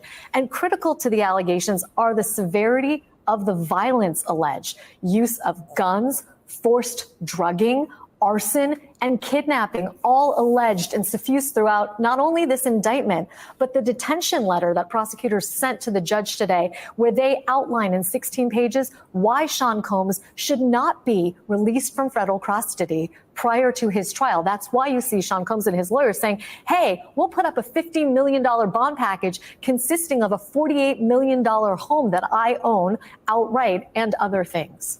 So, Kristen, I want to play some of what we heard earlier from prosecutors. This office is determined to investigate and prosecute anyone who engages in sex trafficking, no matter how powerful or wealthy or famous you may be. No one should doubt our commitment on that. A year ago, Sean Combs stood in Times Square and was handed a key to New York City. Today, he's been indicted and will face justice in the Southern District of New York. So to me, honestly, Kristen, that sounds pretty straightforward. But then I read the indictment. And the level of depravity that's just alleged there, that's described there, it's certainly nothing I've ever seen, but you have the experience. Put it into context for us. Yeah. So what happens is, and I think one of the things that's interesting, Chris, and he was actually asked this at the press conference about, okay, if you have this indictment that outlines this depravity, how is it that just a year prior you give him the key? How is it that we didn't know that any of this was going on? And one of the things that I think is really important is that throughout the pre-detention letter that Lisa was alluding to, they talked to, I think they said they gave around 300 grand jury subpoenas, spoke to around 50 victims and witnesses who are able to really substantiate or corroborate one another with the allegations that are set forth in this indictment. So I think one of the things is, well, then how did this go on so long? But you have to remember that sexual assault, particularly when it's against someone as powerful as Puff Daddy, particularly when you have the facilitation of some type of intoxicants, you're talking about ketamine and all of those drug-fueled parties, and then you go up against someone whose reputation is such that he was awarded the key to the city, you have a very large power imbalance, which further levels onto that coercion and further forces victims to be silenced. So that level of depravity, even though it's so horrific, can really cause it to be silenced when you have someone as powerful as Puff Daddy. Yeah, Christy, to be honest with you, again, when I read through it, it was like, how did this go on for so long? Again, allegedly. And no one spoke up, or, I mean, there have been other cases in the past related to him, but let me ask you what you, as someone who has prosecuted sex crimes at the SDNY, what stands out to you in the indictment? So one thing I would say in prosecuting sex trafficking cases, oftentimes they are undetected for decades, like this one. I unfortunately have prosecuted sex trafficking cases that have gone on for decades. And a lot of the reasons why the victims don't say anything earlier are, even when the facts are different across cases, the ultimate reasons tend to be the same, because these traffickers know that they can instill a culture of fear. And that culture of fear really prevents them from speaking up. Here you had force, you had violence, you had U.S. Attorney Damian Williams saying that these victims felt they could not leave because their own security was at risk if they did. And there is actual video evidence of that when one of the victims was trying to leave a hotel room, trying to leave one of those freak offs. And what happened? Sean Combs violently beat her. That is on tape. So that was the other. I'm gonna let the rest of this play. I'm losing my voice, y'all. I hope they need get on out here, y'all, with this. I'm losing my voice. But anyway, that was one of the other pieces. I think in the press conference they alluded to that I just forgot to mention earlier. Is that the incident that we saw, and I'm just saying incident for the purposes of YouTube, but I would be more graphic. But the incident we saw with him and Cassie in the hotel hallway, they are saying that she was actually trying to escape a freak off. And in that video, if I'm not mistaken, just off the top of my head, I'm trying to repicture it. Didn't he have on a robe? Interesting. I'm gonna try. I think I might be able to find it pretty quick. I'm gonna look for while this plays the rest of this. Tape. So to the extent any juror, any member of the public questions, well, why didn't she leave? You can see the evidence of why she didn't leave sooner. It's right there on tape.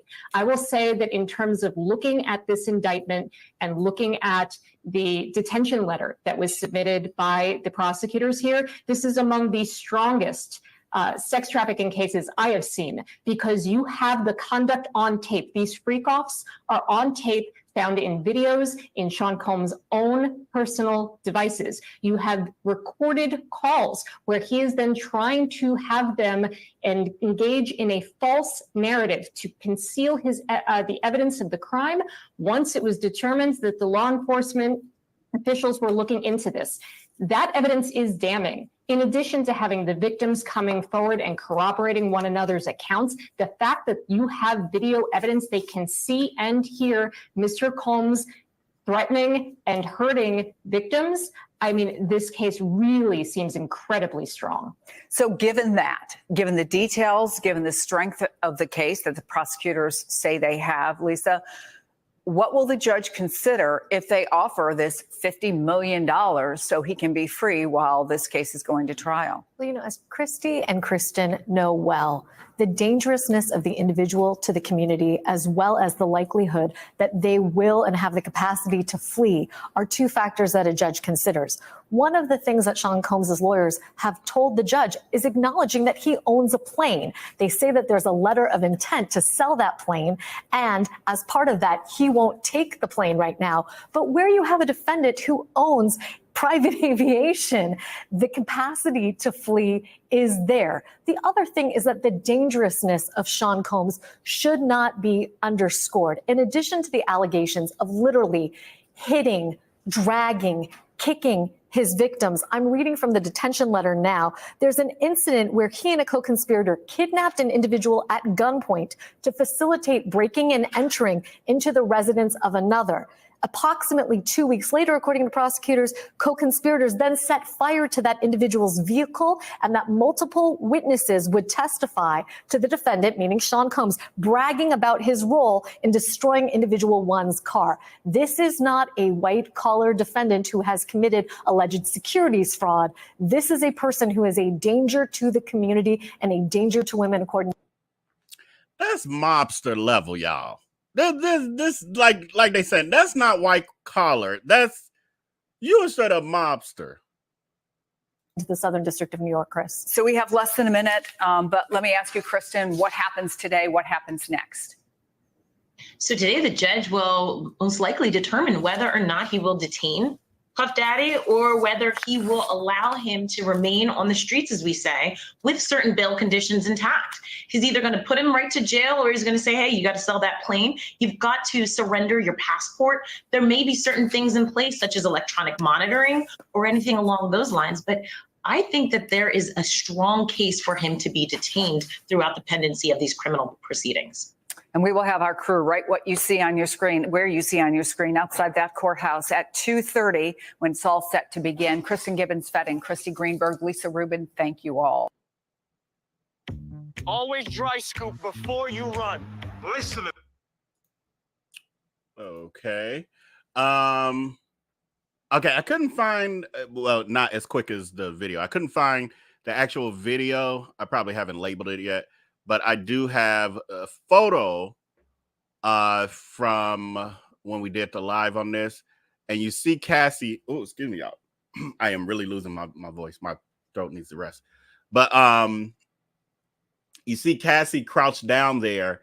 And y'all did say, I saw somebody's comment that he's in a towel, that Diddy was in a towel, not a robe. But they are saying when this was going down that Diddy... that Cassie was trying to escape a freak off that was occurring, you know, during that time period. That's why they was in the hotel. Craziness. And it's funny how all this stuff just, it all comes together, don't it? What's done in the dark will come to light. Hold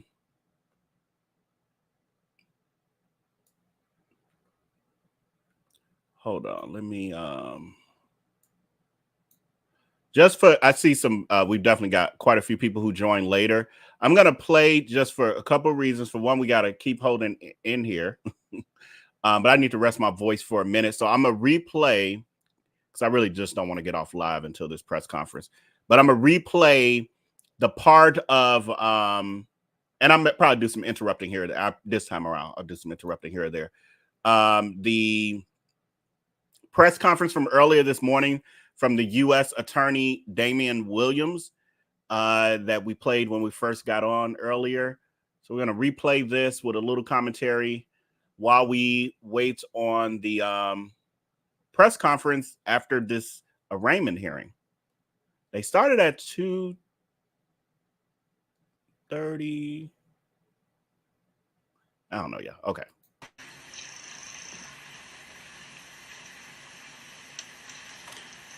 Morning, everyone. My name is Damian Williams, and I'm the U.S. Attorney here in the Southern District of New York. Today, I'm announcing the unsealing of a 3-count indictment, charging Sean Combs with racketeering conspiracy, sex trafficking, interstate transportation for prostitution. The indictment alleges that between at least 2008 and the present, Combs abused, threatened, and coerced victims to fulfill his sexual desires, protect his reputation, and conceal his conduct.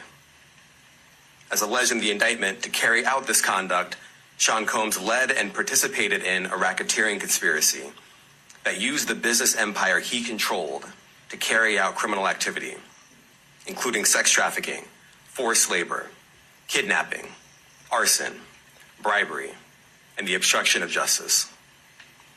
Let me say a little bit more about the charges. The indictment alleges that Combs abused and exploited women and other people for years, and in a variety of ways. As alleged, Combs used force, threats of force, and coercion to cause victims to engage in extended sexual performances with male commercial sex workers, some of whom he transported or caused to be transported over state lines. Combs. So this is the part where he actually does mention that there were male commercial workers, meaning there were male escorts or whatever you want to call them, as well as the female. That's saying a lot, y'all. That's saying a lot. Man, this man had a whole other world going on that we knew nothing about. He specialized in selling men. What? Allegedly planned and controlled the sex performances, which he called freak-offs. So if he planned them. So there were his events, and then he orchestrated it, meaning it was for his pleasure, not necessarily the pleasure of the people involved or even clients. He like, no, I sit here, I'm the ringleader. Y'all do this, go touch that, go do that, bend under there, all that. This his freak off. This for his freaky needs. I want to know do any of you understand the psychology behind a person who likes to watch but yet control? I'm curious. Like, that's where my brain goes places like that. What does that say about a person who, and it's fine, like some people like to watch, whatever, like, but psychologically, what does it say about someone who not only likes to watch, but that's how they get off, but they also need to control it? Because usually the watcher is just watching, but he wants to control it. And usually in some of these situations, it don't have nothing to do with the actual act. Like, it may not be even a sexual thing as much as a power thing. Like they say, the R word, when people are R-wording people, it's more about the control, wielding power over them than the actual act. I'm looking because it's, okay, there's some U.S. Marshals coming out.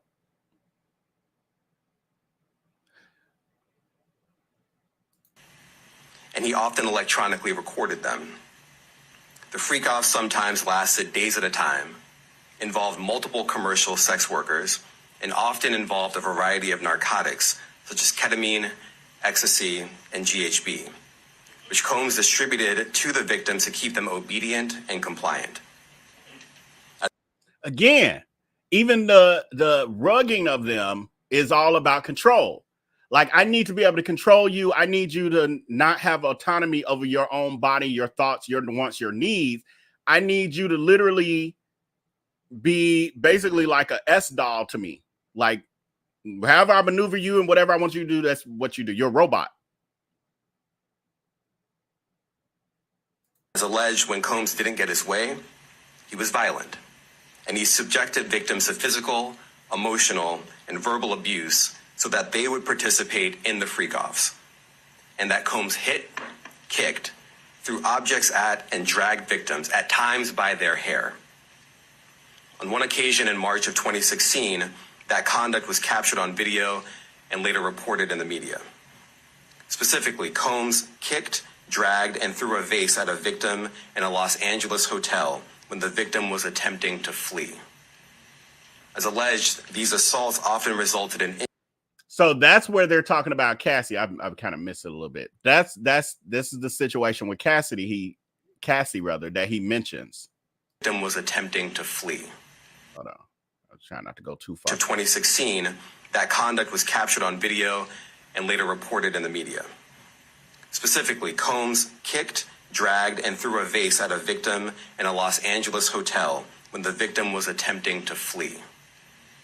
As alleged, these assaults often resulted in injuries to the victims, which took days or weeks to heal. In addition to the violence, the indictment alleges that Combs threatened and coerced victims to get them to participate in the freak-offs. He used the embarrassing and sensitive recording. Will Dudley, are you saying that this is a report coming out of somewhere that the judge just took a recess in the case? Jesus. I thought this was an arraignment, not a trial. No. I was fearful. Is that what you're saying, though, friend? Let me see. Let me go down through the rest. Random, but how King Jeffrey was in Game of... I never watched Game of Thrones. I'm not familiar. He was a whole narcissistic monster. Yeah, I believe it's deeper than narcissists. I mean, that's part of it, but I believe it's more sociopathic. There's levels to it. His is beyond narcissist. There's a lot. We roam around narcissists every day, but there's this sociopathic. Ask attorneys to join her in... What's robbing room? Oh, robing room to discuss. So it sounds like, yes, the judge is saying, where are you hearing this information from, friend? Because I want to be wherever the real-time information is, because I haven't seen the update over here on the NBC News thing. And I'm trying not to do so much hunting while on here with you. It's kind of hard to like be researching, but giving commentary, but entertaining, but like all that. Okay, Will Dudley giving CNN. Okay, thank you, Will. Okay, so Will Dudley is saying she has remanded. I was about to say crooks. I'm so used to saying crooks. CNN. Is this YouTube CNN? But let's see. Appears in federal court.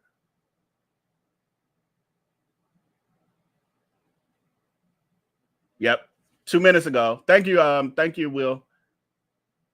Let's share this. Let's take you down. Now we waiting on his attorney then, I guess, right? Well, you say they trying to meet with the attorney. Okay, let me see. Too much happening. And I don't have no producer. I hit the wrong button. Is that the right? Yeah, that's the right one. Okay, we can take this down. Okay. Let's enlarge a little bit. Says, where we go. Judge remands Combs. The judge has remanded Sean Combs. Judge Robin told him her concern is this is a crime that happens behind closed doors, even when pretrial services is monitoring. Look like we got a smart judge here. She like, well, here's part of the problem. What you've been accused of, you can still do with an ankle monitor, and we would be none the wiser. Makes sense. I'm with that thinking. Why is this freezing? Oh, come on now. My computer trying to act up. Let me close some tabs. We're gonna leave that one open. The judge is back in courtroom after a brief recess. This was 11 minutes ago. Okay, so they had a recess 11 minutes ago. Judge Robin has returned to the courtroom after taking a brief recess, with pretrial services joining her in the robing room. Okay, so that should have been over. So she has made the decision. So 11 minutes ago, she was, why does keep freezing? Why does page keep? 26 minutes ago. Okay, they should have been over here too, not just NBC News. Combs' attorney assault video evidence of more than one girlfriend and getting caught, not of trafficking. So they're saying the hotel surveillance video that shows Sean Diddy Combs beating his then girlfriend Cassandra Ventura in 2016 is not evidence of trafficking, as prosecutors suggested, according to Combs' attorney. It's evidence of Combs having more than one girlfriend and getting caught, his attorney argued. Leading up the actions on the video, Combs' attorney said Ventura discovered Combs had more than one girlfriend. Oh, they trying to simplify it. He's trying to say, nah, see, what happened was me and Cassie got into it because she found out I had more than one girlfriend and she confronted me, and then we got into an argument, and unfortunately it got a little physical. No. She always knew you had more than one girlfriend. We all knew that. That ain't had nothing to do with that. She was at a freak off. She was tired of being rugged, and made to do things she did not want to do that compromised her being, and she was trying to get away from you. Finally, again, that time. Keep playing. Wasn't that her final time, y'all? I know I've been reading stuff and I know I gave dates, but wait, hold on. Is this it? Look like people coming out. Let me put us on the right screen. So we got to start it right on time. More people coming out though, for sure. I'm saying people with briefcases. I thought this had something to do with us. Okay, we'll leave it there for a minute. Kuma says his attorney a whole goofy. I mean, with these attorneys, and I learned this during the Tim Norman trial, where at times I was feeling the ways about Tim's attorney, but I'm like, at the end of the day, this man doing his job, and with the smoke and mirrors and all of that that he was doing, at the end of the day, he was actually doing his job and doing it well, because he was causing unnecessary confusion. Oh, poll question. I didn't close this out. Do you think, the poll question we're closing out, do you think that Diddy will eventually take a plea deal?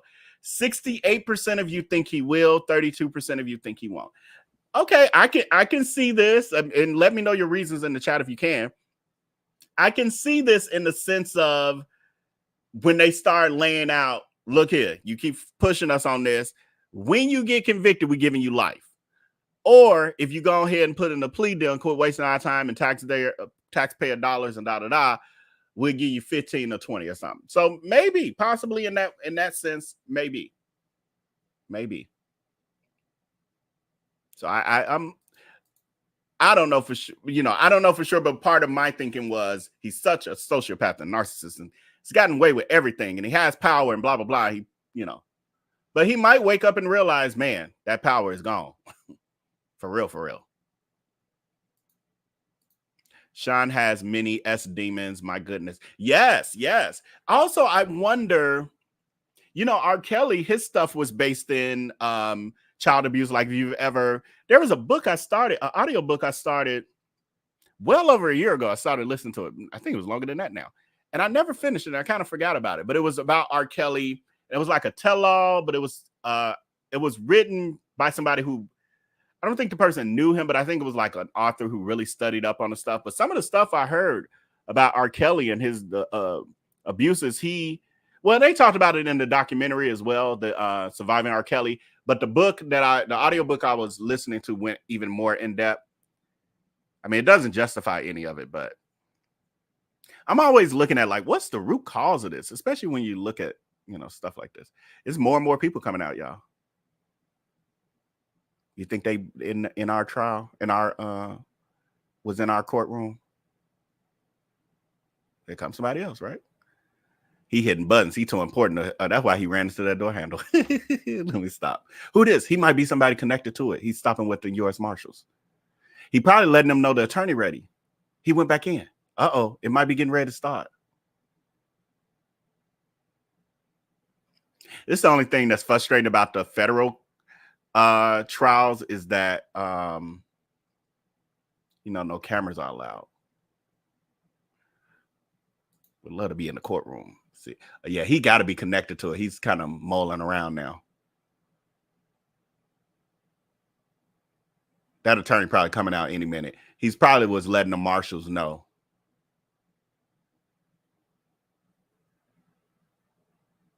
Isn't that sign new? The sign they just put up here, attorneys, law enforcement, messengers only. I don't recall seeing that earlier. Unless I was missing it, but I don't recall seeing that. No website. He's a psychopath. No problem. Yes, thank you again, Will. The judge has remanded Sean Combs. Yeah, we talked about that. I'm on it. I'm near the courthouse. Oh, cool. Excellent. Stays in custody. She made her decision, remanded no bail. There we go. Oh, shoot. Yeah, I'm sitting here. Oh, Lord.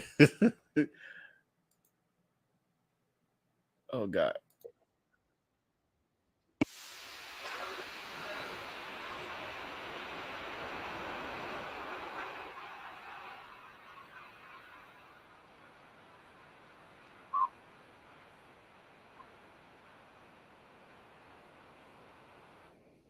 I had the wrong one.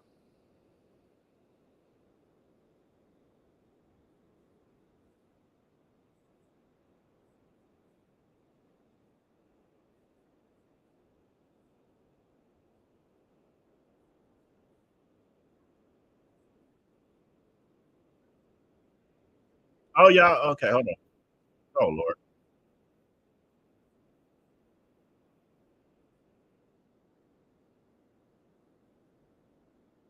I don't know. The question is, why did it happen last night instead of today? I don't know the answer to that question. I just want to make one point very clear. We have no power. All we can do is show good faith. He got on a plane and he came here. And if he stayed here for one day before the case started or for 1 year before the case started, he was going to stay as long as he needed to stay. It ends up being only 12 days. That's fine. That's what the government wanted to do. The government didn't want him to turn himself in. He came here to turn himself in. Why doesn't the government want him to turn himself in? Because then they can't ask for detention. So they go and they arrest him. They arrest the guy who came to New York to turn himself in. But we are going to make all these points again tomorrow, and we'll make them as much as we can until we get him out. So that's all I have. Huh? Tomorrow. Yeah, tomorrow. Wait, what was the question? We're appealing it. We're no bail.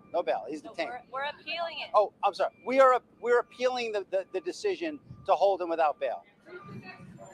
Tomorrow at 3:30. 3:30, same place. Bail appeal. Bail appeal tomorrow 3:30, same courtroom, different judge. He's doing fine. He's a fighter, and he's going to fight this. All right, I'm going to go. Thank you. I don't get into that stuff.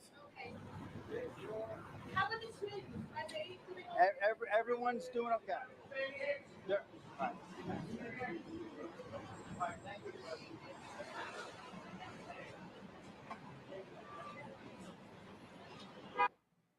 We waited all that time for that.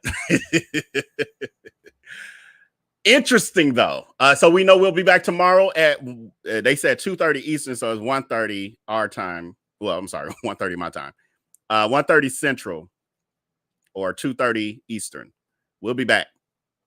We're going to be following this ish. So he was remanded. I didn't quite understand that.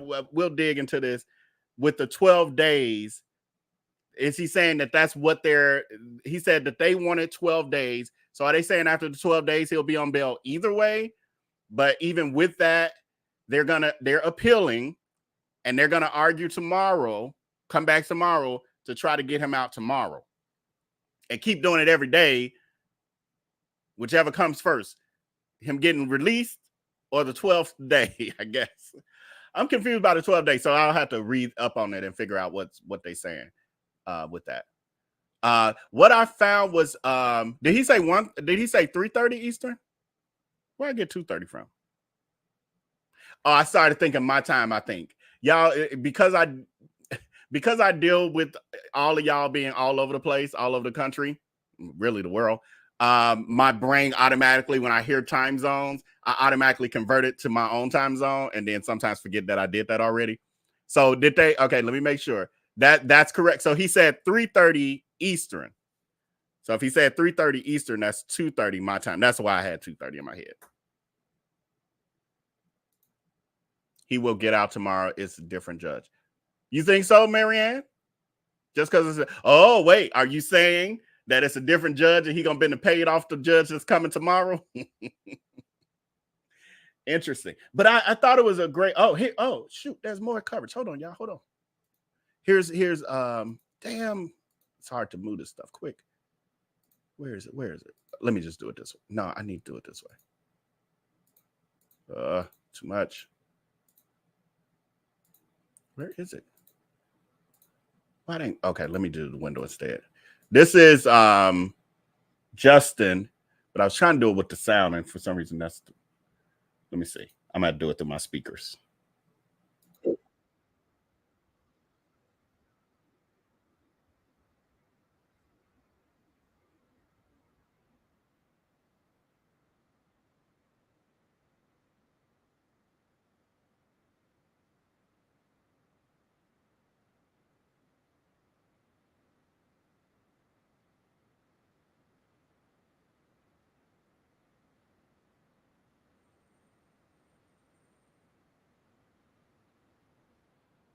Okay, here's somebody else. Okay, that was just. I think that was just.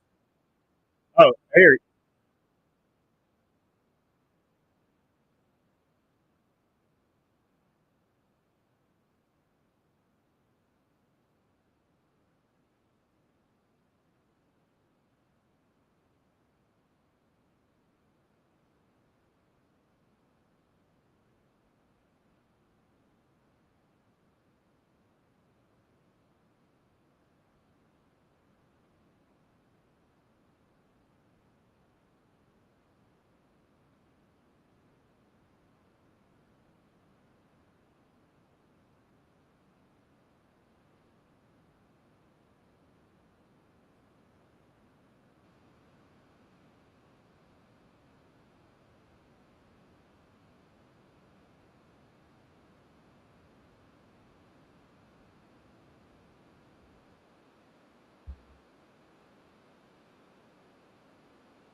Well, they were on it. They even got the kids going to the car. So that's y'all, it's a lot. So much to process. It said can't get an interview. Yeah, they not. Them kids ain't interviewing. Ain't none of them gonna be talking. The attorney didn't want to talk, but he knew he needed to do his job. Right. They skedaddled out of there so quickly. Any sane and sensible judge will deny bond. Yeah, it'll be interesting to see what happens tomorrow. So we will be back definitely tomorrow. I'll try to, learn as much as I can about all the different things that have happened today, all the moving pieces, so I can give you a concise commentary on it tomorrow. There was a couple things. Sorry about the sound, because what happened was, because I was monitoring on both on two different channels, when I called myself pulling it up for us, I pulled the audio from the wrong video, so then it threw me off. Oh, and then we have, probably I might go live a little earlier Well, maybe I'll go live at that time because it took so long for the indictment stuff today. I mean, for the arraignment today. But we do have, where'd it go? Why is it not showing up? His indictment, that's the 16-page indictment. We do have that. And so we can read through that. Well, I can read it to y'all. I wish I could pass it around to y'all virtually and have y'all read out loud.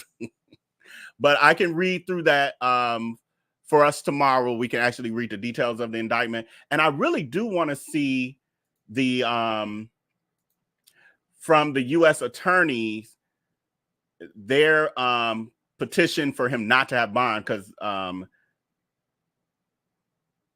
that should be very interesting. I saw some quotes from it, but I want to read the whole thing. So we'll do all of that tomorrow. Let me read a couple last comments just in case y'all saying something I need to know before tomorrow. Right, that's a lot. Did Diddy at least teach those kids how to take over the business? Not the twins. Yeah, I guess time will tell, won't it, friend? Today was saying, yes, today was very interesting. I hate that I wasn't thinking to be prepared for it. Now I'm going to be prepared for tomorrow. So my schedule this week going to be different than I had planned. They better not do this every day, though. I got a trip. I got a trip coming at the end of the week. I got stuff to do. It wasn't part of my plan, but we got to cover it. Attorney talk, right? The attorney talk first 5 minutes. Yeah, he will appeal. That's what the attorney was also saying. Hopefully the kids will take over Bad Boy Records. We'll see. You got to also keep in mind how Diddy kept this criminal enterprise going. Like he was using a lot of muscle to make things happen. When you try to turn something that really was only functioning through aggressive means and you try to turn it into a legitimate business, it may not do as well in that way. Who's on Bad Boy? And I'm asking like just as I don't know. What artists are on Bad Boy Records currently? Ones we would know of. Who's on it? I don't know. Is Faith Evans still on it? No, she not. She can't be. Who's on Bad Boy Records as an artist signed? I know he on it. Diddy. His album was so-so, y'all was saying. I never listened to not a Nan song. Oh, Carisha is on it. What she got out though? I don't know, because I can't even tell you a City Girl song, to be honest. And I'm sure I might know of one or two. Janelle Monáe? What? Janelle Monáe? Girl, you better hurry up and get out of there. What's your story, Janelle? Ooh. And Janelle is, she's had quite an interesting, and I like her as an artist. I think she's beautiful, but I think I love her aesthetic and all of that. Liked some of her music, couldn't tell you right now, but I know it was some songs of hers I used to love back when she first came out. But y'all know, if you follow her and you've seen interviews and stuff with her, she has a very eclectic visceral appetite, saying it without saying the word. So it makes me, was she at some freak offs? Because she seems very fluid. I think she is fluid. I think she defined herself as fluid.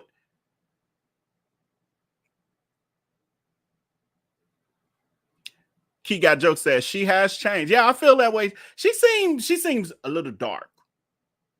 I like her, but it just seemed like she got a little dark. But I thought it was jaded in a way, but I don't know. She seemed like a version of herself. It don't seem like she totally changed, but it feel like it's something that got hardened about her over time. I don't know. It's something. And I don't know. It could or could not have anything to do with Diddy. And I could be projecting. I could just be projecting.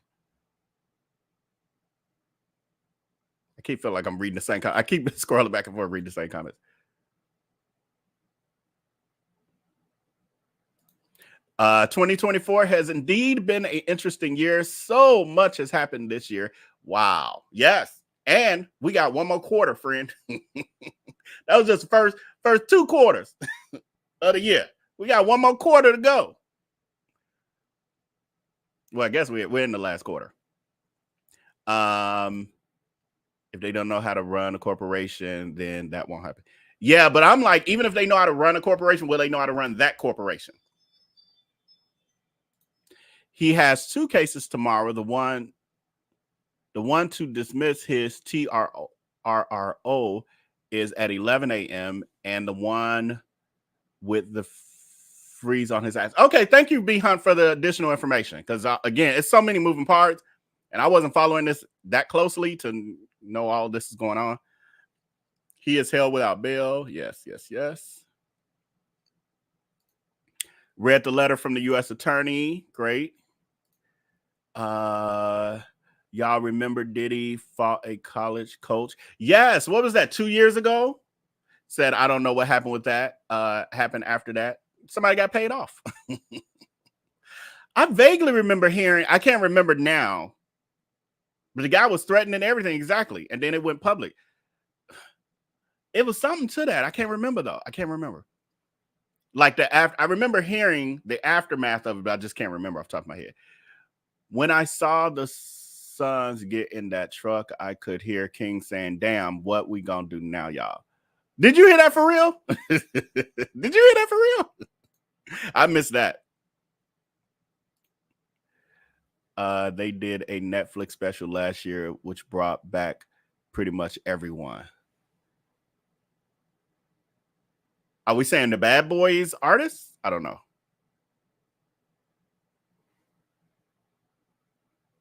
Ziddy was checked on TDJ.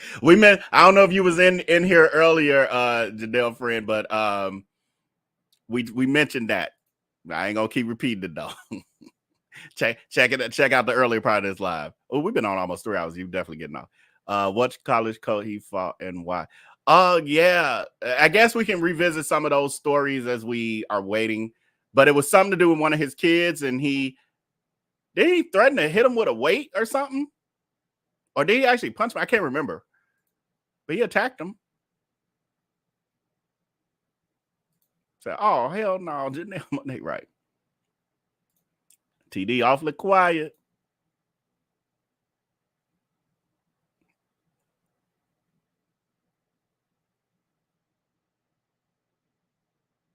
There it was. Thank you, Gwen 10.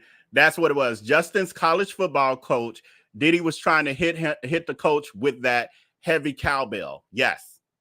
So with a weight, a cowbell is a weight. And them things it could do some damage. That could kill that.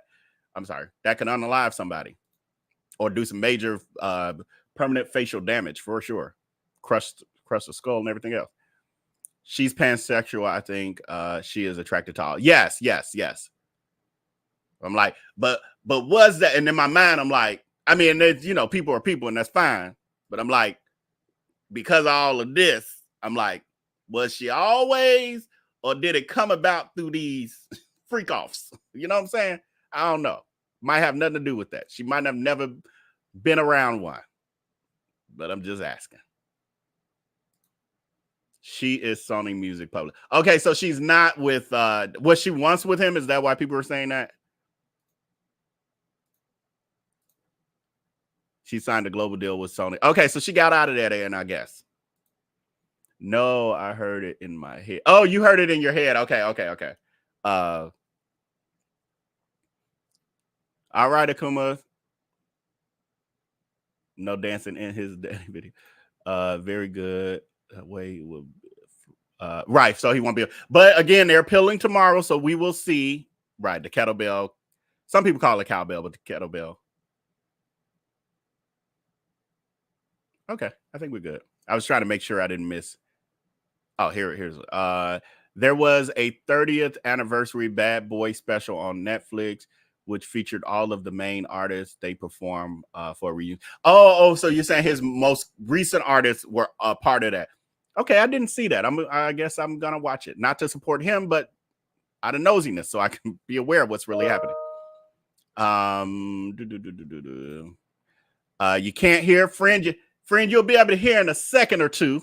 You quite a bit of behind us. A few minutes behind us. I fixed it. I apologize. I got confused with my multiple windows I had open. I'm out, leaving work. Bye. All right, we will see you tomorrow. Diddy has to sit in jail and reflect on his actions and temper. He seems to have hit him. She is non-binary, but that has no bearings on in other preferences. Yes. All right, so that's all we have for this particular live stream. I will be back on tomorrow for us to see what happens with this appeal, and then we'll also go through the indictment, and then if I can get my hands on the letter from the my brain is shutting down, but the U.S. attorney, then we'll go through all of that on tomorrow. So please join me tomorrow. Please hit that like button if you have not as of yet. Whether you're watching live or on the replay, it is free to you, but it is invaluable to me. And so, yeah, with that, I will see you all tomorrow. Until then, make sure to take care and be blessed.